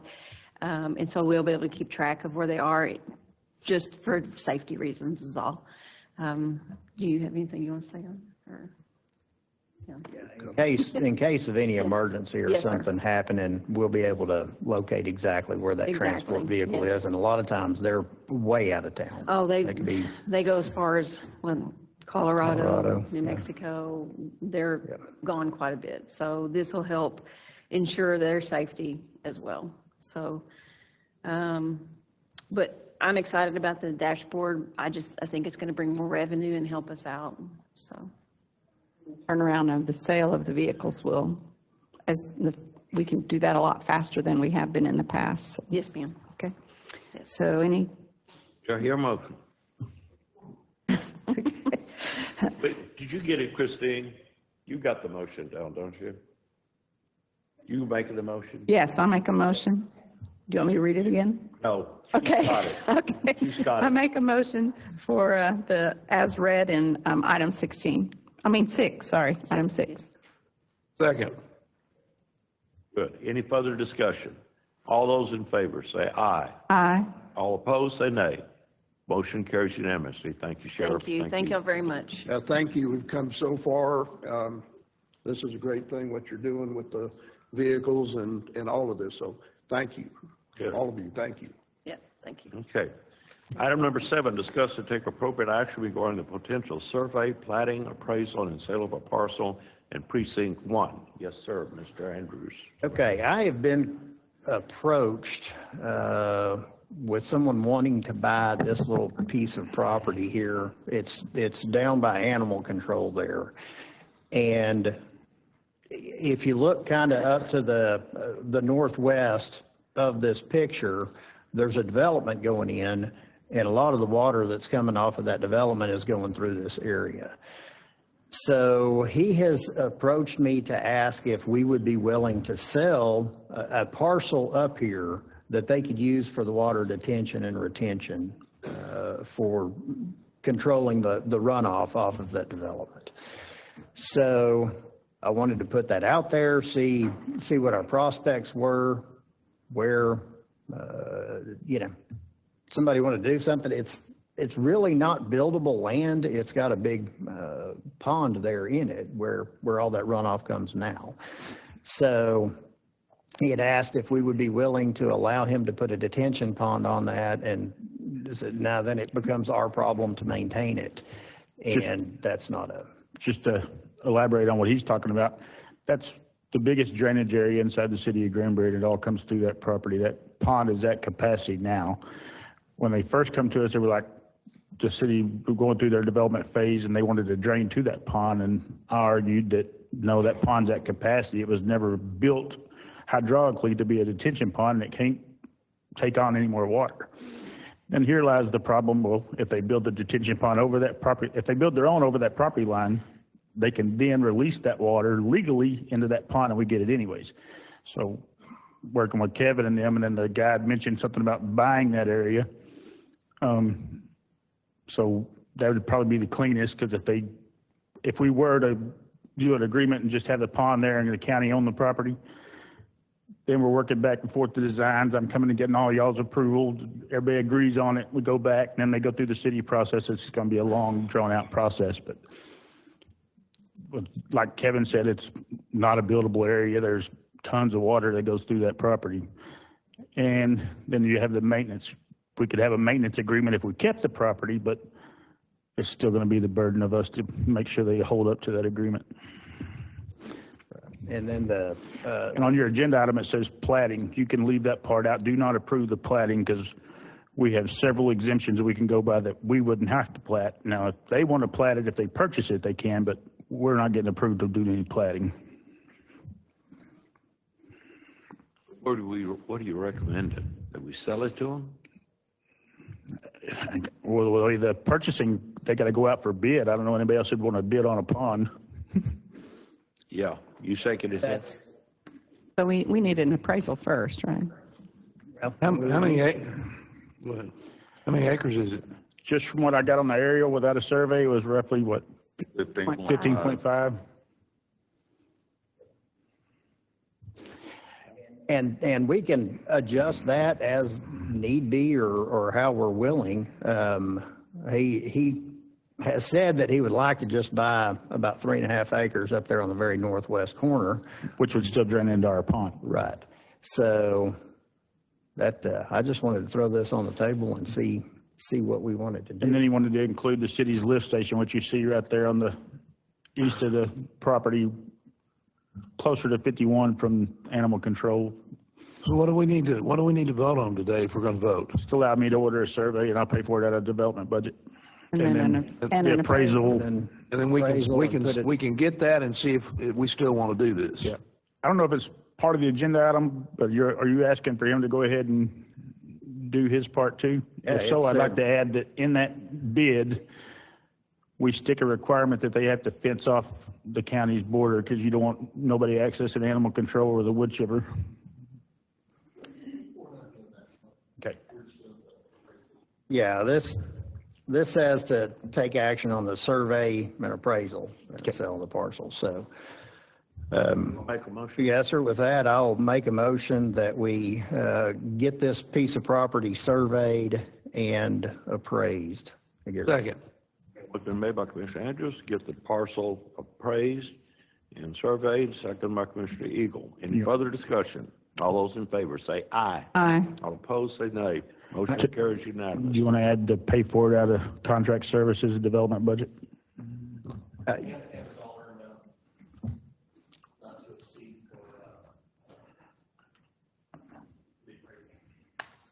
What is that dollar amount? Well, that's not, can be paid for out of my budget. I can pay for the survey. Right. Okay, so Not to exceed. let me amend that motion to pay for the survey out of contract services and development, and from contingency up to $3,000 for the appraisal. Second. With that amendment then, and same motion by Commissioner Andrews, second by Commissioner Eagle. With that amendment, all those in favor say aye. Aye. All opposed say nay. Motion carries unanimously. Okay. Now, item number 8, discuss and take appropriate action, nominate candidates for the Hood Central Appraisal District Board of Directors for 2-year terms beginning January the 1st, 2026. I only have one up here, that's John Highsmith, but Richard Hayes sent his in.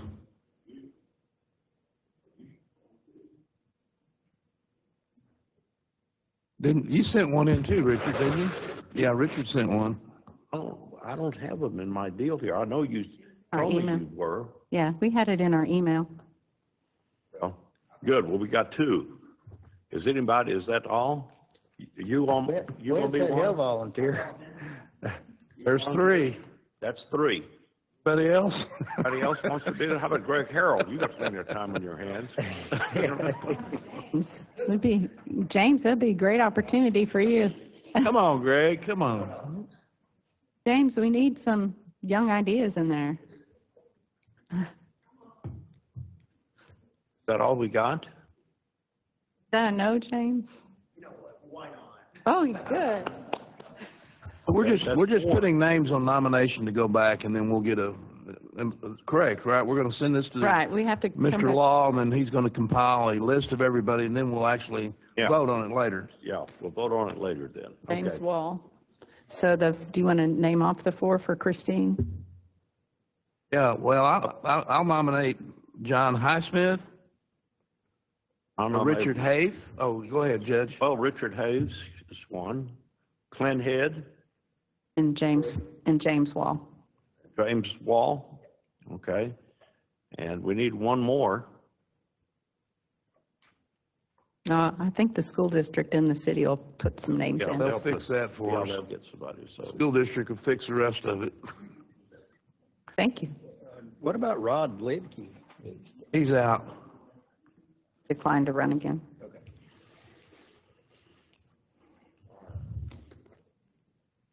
going to nominate those 4 then? All right. So I move that we nominate those 4. Second. Second by Commissioner Eagle. Any further discussion? All those in favor say aye. Aye. All opposed say nay. Motion carries unanimously. Item number 9, discuss and take appropriate action to declare legal counsel as a qualified firm to provide legal counsel for legal services related to review and assessment of any proposed agreements presented to the county under chapters 380 and 381 of the Texas Local Government Code, including but not limited to abatement agreements under chapter 312 of the Texas Tax Code, and authorize the county judge to sign such agreement for said services not to exceed an amount to be determined in Commissioner's Court from an amount to be determined and recommended by the county auditor. Okay, we've got 2 speakers on that as well. Oh, okay, let them speak. One is Keither Shockley. Is Mr. Shockley here? What about David Ferris? He's gone too. So we don't. So anybody wants to speak, you want to go ahead? Yes, sir. Yes, sir. So the backstory on this is that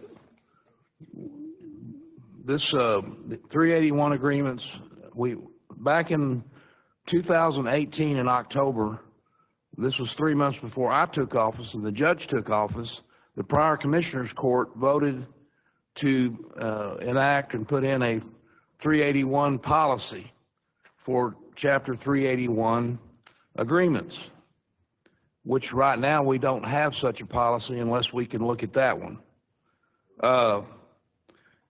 Chapter 380 agreements, they're under the rubric of economic development. Chapter 380 agreements go to municipalities, and Chapter 381 go to counties. And that's under the local government code. You also have another tool for property tax abatement under the tax code, which is Chapter 312. And the prior policy that was put into place by the prior Commissioner's Court, we didn't even know about it until Mr. Mills dug it up somewhere in the last few days and sent it to us. So as we know, this project was tabled today, or I don't know if it's coming back or when it's coming back or if it comes back. But it's very important that we have some sort of policy in place regarding these types of agreements. And in order to get such a policy in place, I know that the judge or somebody in his office reached out to Jim Allison's office 2 or 3 weeks ago to get a retention proposal, and then I reached out to. I've looked all over to find somebody who deals with 381 agreements, and there's not many out there. And so I did reach out to a person at Kelly Hart. Name is Ray Ojeski. $700 an hour for him and $500 an hour for his assistant. So he's probably priced himself out. But his expertise is in 380 agreements. And we talked about it, and we both agree that 380 and 381 are really not that substantially different, except one of them goes to municipalities and one of them goes to the county. So my proposal is that we may be in a little bit over our head ourselves in these 380 agreements. Nothing against our county attorney and his office. Our county attorney does criminal work. And he's got a full plate of work to do without having to mess around with this type of outside issues. And so now that we've got to stay on this situation out here with Project Spectrum,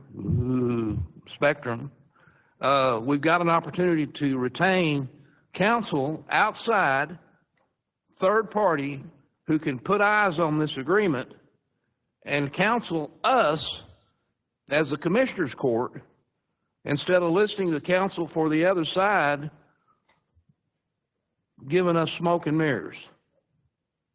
So I put this on the agenda thinking that I didn't realize we were going to have Project Spectrum on here. So I'm thankful it got taken off. And I'm opening this up for discussion. Does anyone else have a comment on hiring outside counsel? And maybe it's not either one of these. Maybe we do something else. But I put this on here to have a discussion because this lawyer, I've spent a lot of time on this issue, and I would like to have counsel on this to help us look at all the potential landmines, especially if you got somebody coming here throwing that they want us to commit ourselves for 30 years. 30 years? A lot of us, some of us, will be gone totally. And I don't even like the concept of tying people up for that long. This Commissioner's Court, committing this Commissioner's Court and the county for 30 years. So anybody have any other ideas on outside counsel? You didn't sign, did you sign up? Then, oh yeah, you weren't here when your name got called. Sorry, I apologize. You get 2 demerits for that. Okay. Yeah, I'm going to be real quick here. I just had one simple comment I wanted to make on this one. Definitely having lawyers that are for yours to analyze any kind of these 380, 381s. Yeah, I've gone through them. But at some point just before that, you got to figure out some way to include some subject matter experts, at least to have some idea of which way to drive things. That's my only point. And there are other people in this community that have a lot of experience in a whole lot of different areas that I don't. But try and find somebody that does, that can at least point out a lot of the pitfalls before a lawyer says, looks good to me. All right? That's what I wanted to say. Judge, were you the one that reached out to get the letter from? Yes, I think it's a good idea to have somebody that specializes in doing this to look at it and look at it from our point of view. I contacted Jim Allison, who's the tax lawyer, Allison, McGee, and Bass, and they've sent a retainer agreement saying that they have negotiated and represented counties. I personally prefer somebody that would just represent counties. There's got to be somebody that does it. I don't like to get somebody from Jackson Walker, for example. I respect them a lot, but they represent data centers a lot. So that's kind of a conflict in my mind. I'd like to get somebody like that. Also, David Iglesias, who represents our county on a bunch of stuff. I know that Melissa Welborn and I work with David Iglesias on a bunch of stuff. He's an excellent attorney. And I asked him if he does that as well, and he said that he did, but I haven't gotten a retainer contract from him. Have you gotten one from him either? So we got a little time now to do that. I would like to just, it's a great idea to have somebody, and we could do it on an as-needed basis. Every time you get an agreement, just let them look at the contract and let them study it. Let them get a real expert in that field to look at all the subtleties involved in an agreement, because a government contract, what it says in one part of the government code, it seems to take away in another part. It's a little conflicting. So Yeah, I think one of the things that. Why don't we just table that and let's make some inquiry, and let's see about doing that.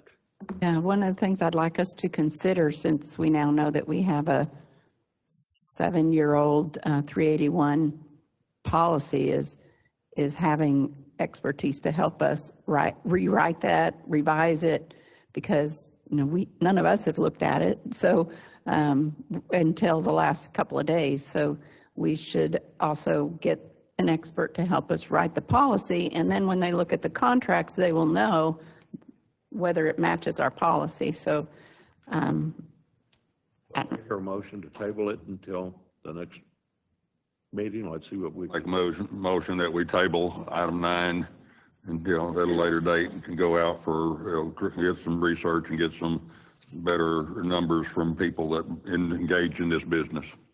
I would like to modify that to table it until the next meeting. yeah, I'll second.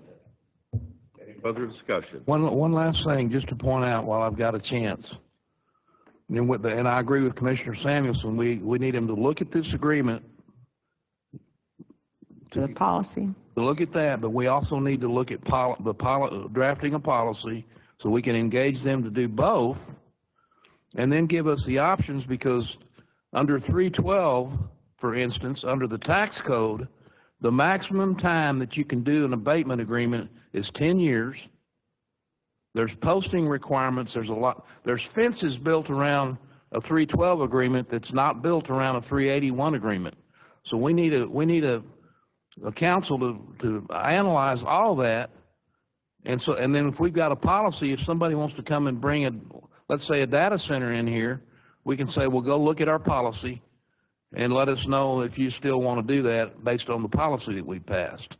So anyway, that's the only comment. Go ahead and call the vote, Judge. Let me tag on just a little bit to that, and I think that this is a good place to get community involvement and citizen input. Let's get that on the front end of this thing. The transparency or lack of transparency was absolutely a concern on that. Let's get this up front and know where we are before, as setting the policy. Let's get the input at that step. I agree. Table all of it until the next meeting then, okay? All in favor of that, say aye. Aye. All opposed? Motion's tabled to the next meeting then. Item number 10, discuss and take appropriate action to adjust the 2025-26 Hood County Law Enforcement Dispatch Matrix. Yeah, I think we can do that. Let's set $1 and $300. Yeah, just some typos. Yeah. Okay. Yeah. I So hear a with that, I'll make a motion to adjust the 2025-26 Hood County Law Enforcement Dispatch Matrix. Adjustments include supervisor double asterisk from 73,756 to 73,755, and operations manager 3 from 69,985 to 69,685 to correct the typos. Second. Our motion made by Commissioner Andrews to make that adjustments in those amounts. Second by Commissioner Wilson. Any further discussion? All those in favor say aye. Aye. All opposed say nay. Motion carries. Okay, 11, discuss and take appropriate action to increase the hourly rate paid to clerks who work on a temporary basis from $10 to $12.50. Yes, that's kind of just been the practice of Hood County. If we called a temporary clerk to come in and work in the office, they're not a part-time employee. They just come in on an as-needed basis. I've had some department heads ask if we can increase that hourly rate to $12.50. We got to do that. They can make more money than that working at McDonald's. Yeah. I make the motion that we take appropriate action to increase the hourly rate to be paid to clerks on a temporary basis from $10 to $12.50 an hour. Second by Commissioner Andrews. Any further discussion? All those in favor say aye. Aye. All opposed say nay. Motion carries unanimously 5-0. Item Thank you. 12, discuss and take appropriate action to reimburse the city of Granbury the sum of $31,950 for the cost of installing the Christmas lights at the historic courthouse square. Yes, sir. We got Leland and Brother Michael Ross. What is the cost of this thing? It looks pretty, but it's expensive, isn't it? Yes, sir. Thank you for considering joining us in the sharing of this cost. The total of the cost where we are, we have $30,000 for the engineering of the structural beam for the top of the courthouse. We have $31,950 to the lever construction for the fabrication and installation of that beam on top of the courthouse in accordance with those engineering plans. And that one, we went out for competitive quotes. They were the only responsive quote that was even close to our budget. We had several denials. It was hard to find a contractor for that one locally. Fortunately, the subcontractor is a local contractor, well known, that's doing the work for lever. And then lastly, $5,184 for KBS electrical distributors for the 5/16 inch stainless steel cables that each is cut to a specific length with all the connectors at each end to connect to that beam on top of the courthouse. And they will lower that down this Friday is the plan. And then our electrical company will arrive Monday morning and take those cables and take them to the corners and connect them with the proper slack in the installation to give it that look. And then the Christmas lighting contractor himself, which Lake Granbury Area Beautification Council has paid for to the tune of $49,895.32. They've donated to have the Christmas light contractor come in and do that installation once we have this beam and those cables in place. And so the grand total that the city is asking the county to share with us is that $67,134, which is the engineering, construction, and the cables, which would give the city $33,567 and Hood County $33,567 is our request. Are you asking us to? More, it's 33,000 instead of 31. Yes. Yes, sir, and that's my fault. I had initially sent Leland a thought where maybe the county did the $31,950 themselves on the courthouse, do that beam installation, because I thought we might run into purchasing hurdles that might make that easier if we segmented that and the county did one and we did the other. As we progressed and got these numbers in better shape, we were able to realize that we were going to be under the new 100,000 easily in total. And so we have taken it back to this being the grand total. I had, again, originally sent Leland that $31,950 that was just lever. Okay. So we are respectfully requesting $33,567. So just to clarify, Mr. Ross, are you asking us to set aside that money in a fund, and then when we receive the invoices, then we'll actually pay the city? That would be great. Just reimbursement is fine. Yes, ma'am. Okay. I didn't know if you were asking us to write you a check today? No. Okay. No, just simple reimbursement once the project's complete, or the metal beam and the cables and all of that, which should be next week. Okay. And then all that would be left then is for the donation amount for the Christmas lighting itself. Okay. So then you'll send the invoices to our auditor for reimbursement? Yes, ma'am. Okay. Stephanie, did you hear that? Yes. How do you want to pay for that? Oh. What did she say? What fund? What fund? Contingency? Right. Okay. Contingency or 55. It's up to y'all. What'd you say? I couldn't hear you. Say contingency or 55. Okay. We need a motion on that? Yes, I'll make the motion, yeah. I'll make the motion to set aside funds in the amount of $33,567 from contingency to be earmarked for the city of Granbury for our share, for the county's share of installation of the Christmas lights at the historical courthouse square. Second. The motion been made by Commissioner Sanderson to pay the sum of $33,567 for our share of the Christmas tree lighting at the historical courthouse, second by Commissioner Wilson. Any further discussion out of contingency or Fund 55? Contingency. Okay. All those in favor say aye. Aye. All opposed, say nay. Motion carries unanimously. Thank you very much. Thank you so much. All right. Thank you, Judge, Commissioners. Can we take a break? I need to, whether we all do or not. Hurry up, I gotta Getting get close. out of here. I gotta leave at 11:30.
Yes, the county has used the city of Fort Worth for hazardous waste vouchers since, I believe, 2014.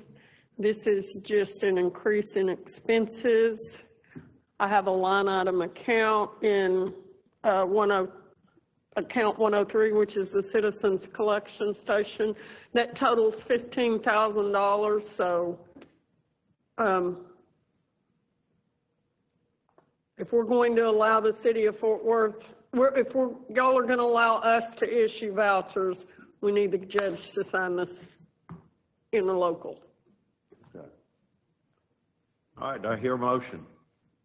I'll make a motion to authorize county judge to sign an updated interlocal agreement with the city of Fort Worth for hazardous waste vouchers.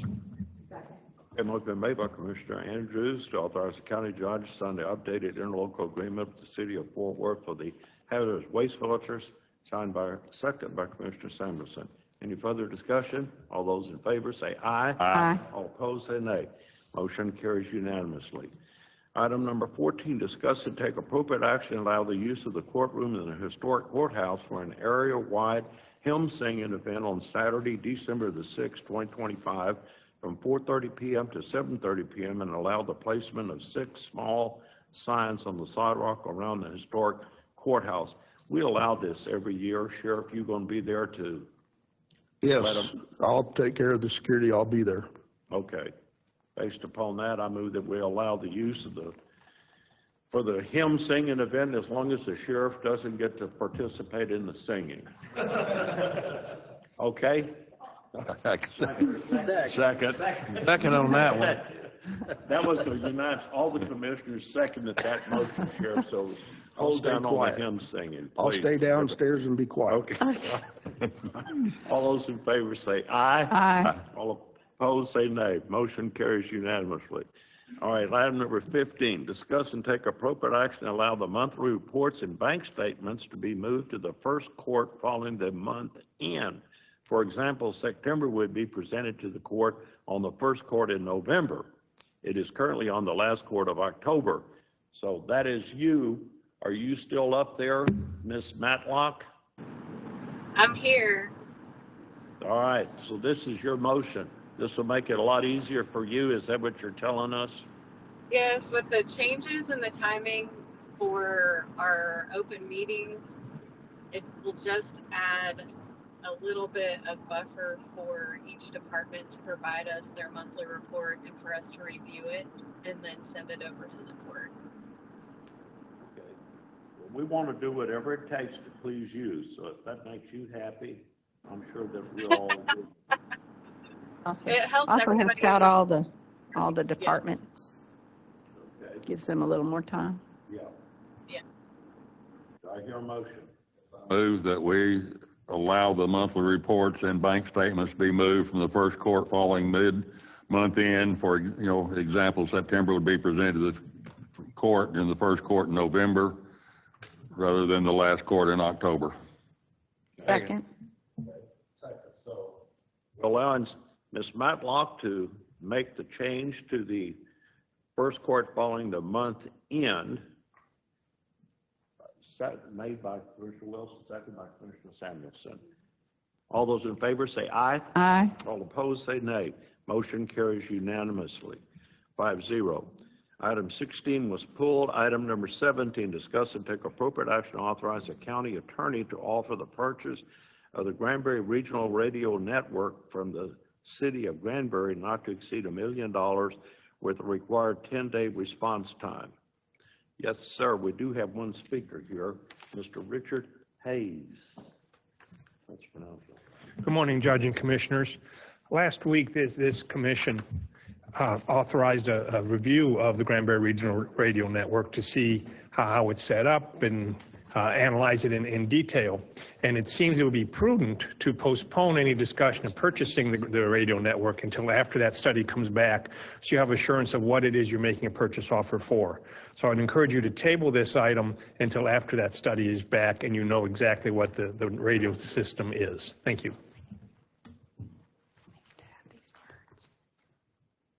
The primary reason for this being on the agenda at this point, even though there was a very viable, meeting last week regarding the radio network, is the county has documentation from L3 Harris, that quote expires the end of this month.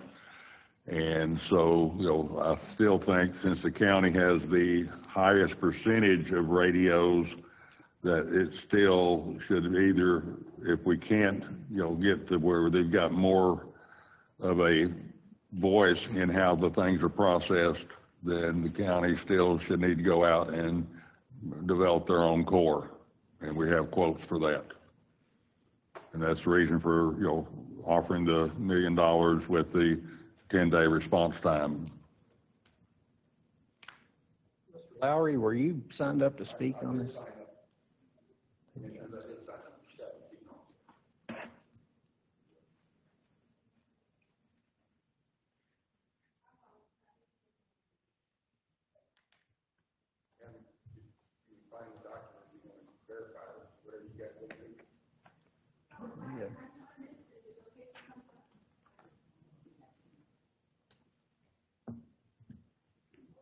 He had signed up. She didn't have his form. I'll wait, I'll be patient. No, go get it.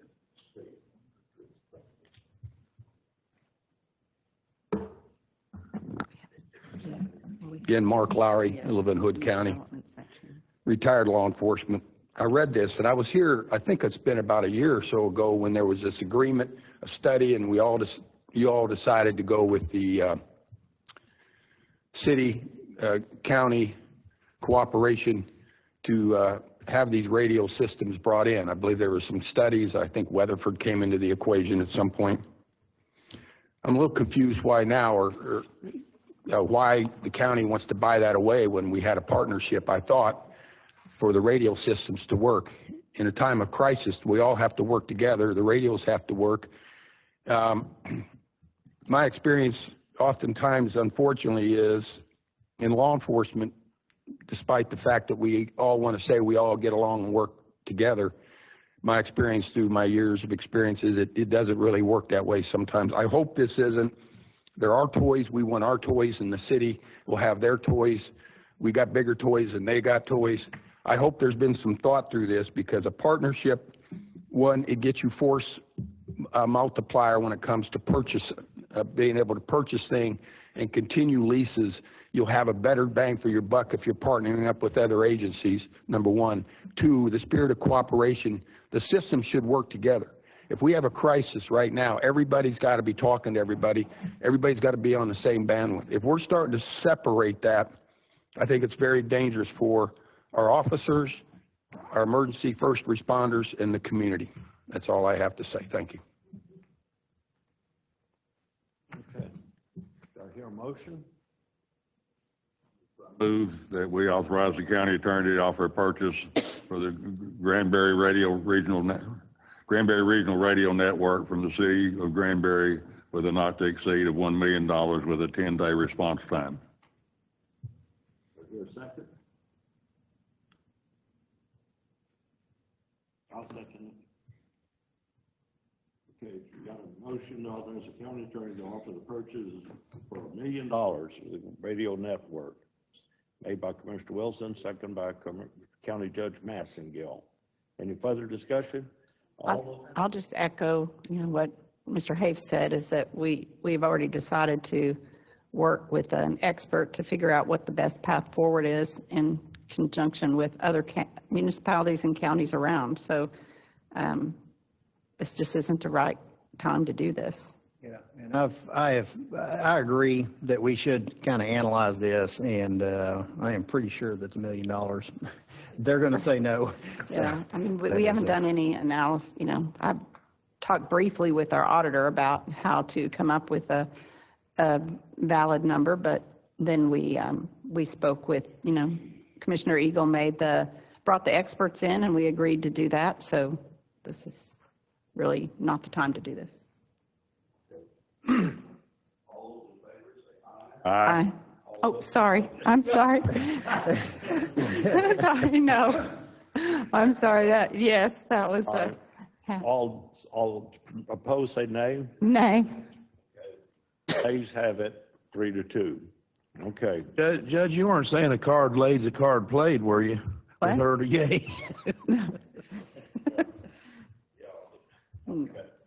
All right, the consent agenda. Does anybody wish to pull anything or talk about anything on the consent agenda?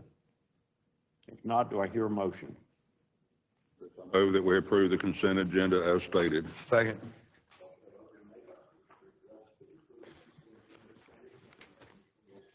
All those in favor say aye. Aye. All opposed, say nay. Motion carries unanimously.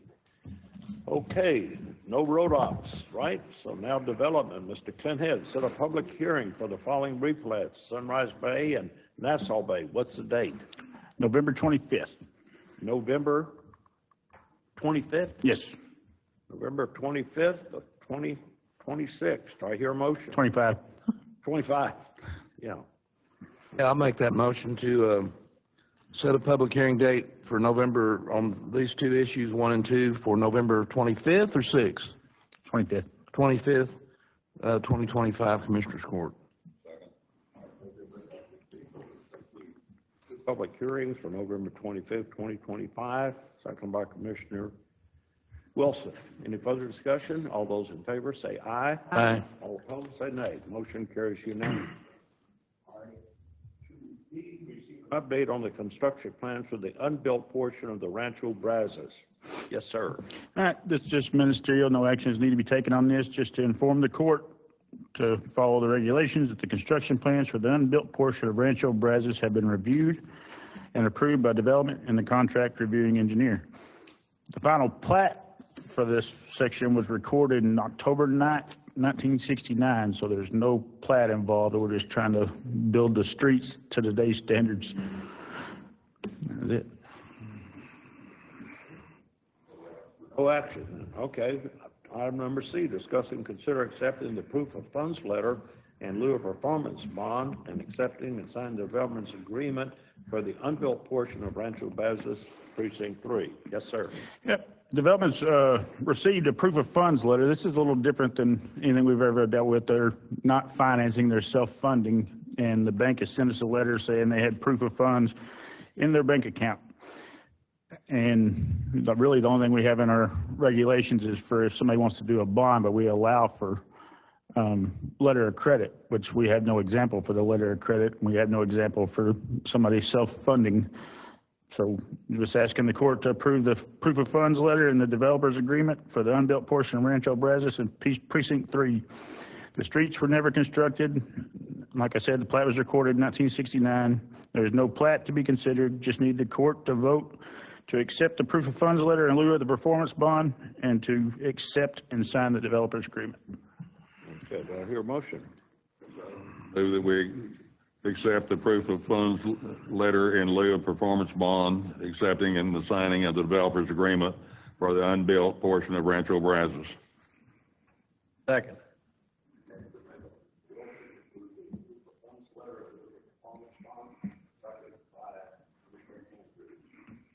All those in favor say aye. Aye. All opposed say nay. Motion carries unanimously 5-0. Item D, discuss and consider the final plat of Tatum's Place, lots 1 through 4, block 1.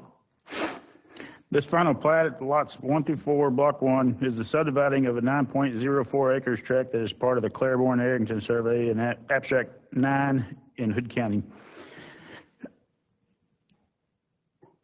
Okay. The property is located in the road corridor district and will be served by private well and on-site sewage facilities, and will be creating 4 lots, the smallest being 2.04 and the largest 2.45. There are no streets proposed to be constructed with this final plat. 2 lots will have direct access to existing Ruby Drive, and 2 lots will share a driveway that adjoins Ruby Drive. The plat will be dedicating 0.06 of an acre of right-of-way, and all comments have been addressed. Okay, do I hear a motion? Yeah, I'll make a motion to approve the final plat of Tatum's Place, lots 1 through 4, block 1. Second. Motion made by Commissioner Francis to approve the final plat of Tatum's Place, lots 1 through 4, second by Commissioner Wilson. All All those in favor say aye. Aye. All opposed say nay. Motion carries unanimously. Next, a public hearing to discuss and consider the replat of Canyon Creek Unit 3, Block 70R. What date? This is the public hearing. Oh, you want to hold? We're going to go into a public hearing. So at 11:22, we're into public hearing. This replat is being done to combine lots 69 and 70 of Unit 3 Canyon Creek, and will be creating a 0.17 of an acre lot known as Lot 70R. The proposed replat lies in the Water Quality District in Precinct 2 and is served by Aqua Texas Water and on-site sewage facilities. All comments have been addressed, and staff recommends approval as presented. Okay. Do I have anybody here wishes to speak here on Canyon Creek Unit 3? No, if not, all right, 11:23, we're back into Commissioner's Court. Do I hear a motion? Judge, I move to accept the replat of Canyon Creek, Unit 3, Lot 70R.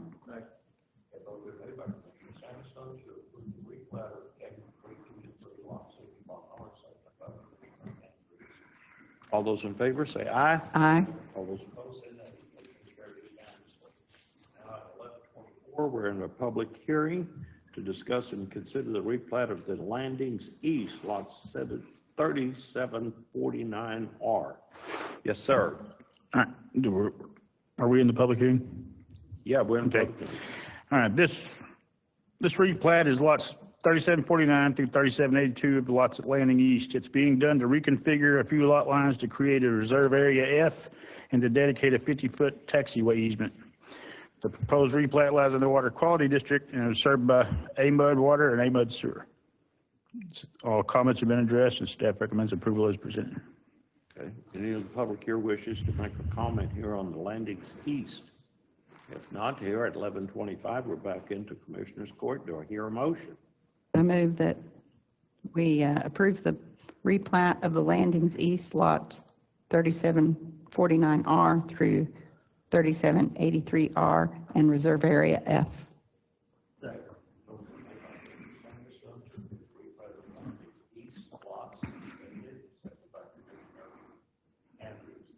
Further discussion? All those in favor say aye. Aye. All opposed say nay. Motion carries unanimously. So now at 11:26, we're adjourned back into a public meeting to discuss and consider the replat of the Landing East lots 3800R to 3803R. Yes, sir. All right, this replat of lots 3800 through 3803, lots 3811 and 3812 in reserve area D of the Landings East. This replat is being done to abandon lot 3811 and reconfigure the lot lines of the lots stated in reserve area D, and to adjust drainage easements to the new lines and add a building setback from the taxiway easement. This replat lies in the Water Quality District and served Precinct 2 and served by AMUD Water and AMUD Sewer. Does anybody here wish to make a comment here in the public here on the replat of Landings East here? If not, at 11:26, we're back into Commissioner's Court, and do I hear a motion? Mentioned in when you were introducing it, 3811 or 3812, but that's not on the agenda. It's just 3811. Oh, that's the new lot numbers. 3812 is not be a lot number anymore, it'll be a 3811R. Okay, just wanted to clarify that. Okay, so with that, I move to accept the replat of the Landings East lots 3800R through 3803R and 3811R in reserve area D through R.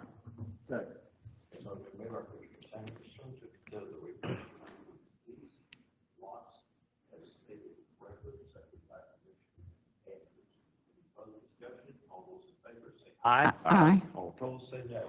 Motion carries unanimously 5-0. Lastly, at 11:26, we're adjourning into a public hearing to discuss and consider the replat of the Landings East, lot 3978R. This replat is being done to combine lots 3978 and lots 3979, and we'll be creating a 2.99 acres lot known as lot 3978R. This replat lies in the Water Quality District in Precinct 2 and will be served by AMUD Water and on-site sewage facilities. All comments have been addressed. Staff recommends approval as presented. Okay, is there any member here of the public that wishes to say anything about the Landings East lots 3970R block? If not, now at 11:27, we're back into Commissioners Court. Do I hear a motion? I move that we approve the replat of Landings East Lot 3978R.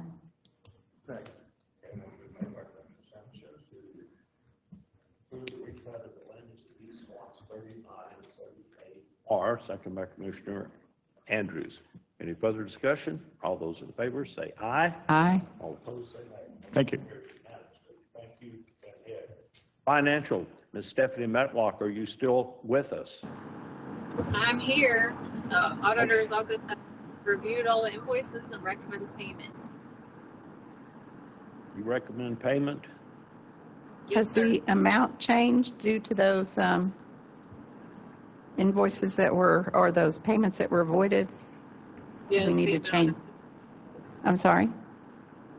Yes, it has. I avoided all of the community support payments to be paid at a later court. I have not calculated the dollar amount change. So do we just say minus those payments? I would prefer that, yes.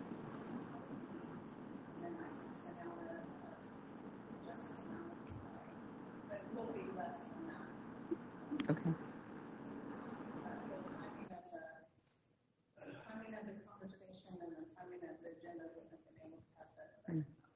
So it's the new budget that's affected, the new budget payment. Correct. Budget, you sure we'll take the gavel away from you? Yeah. Yes. Well, that was fine. I presented this court. Okay.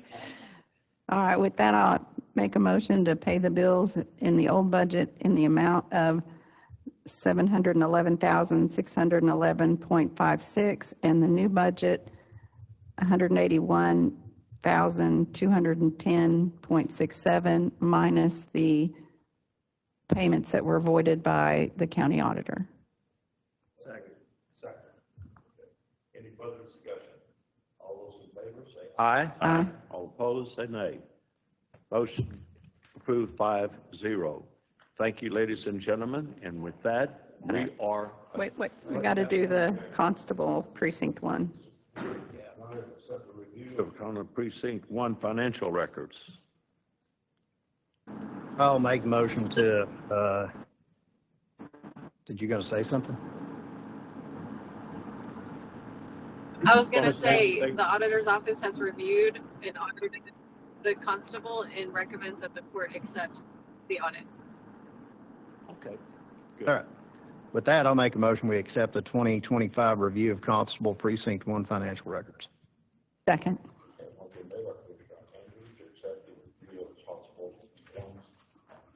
Records, second by Commissioner Samuelson. All those in favor say aye. Aye. All opposed say no.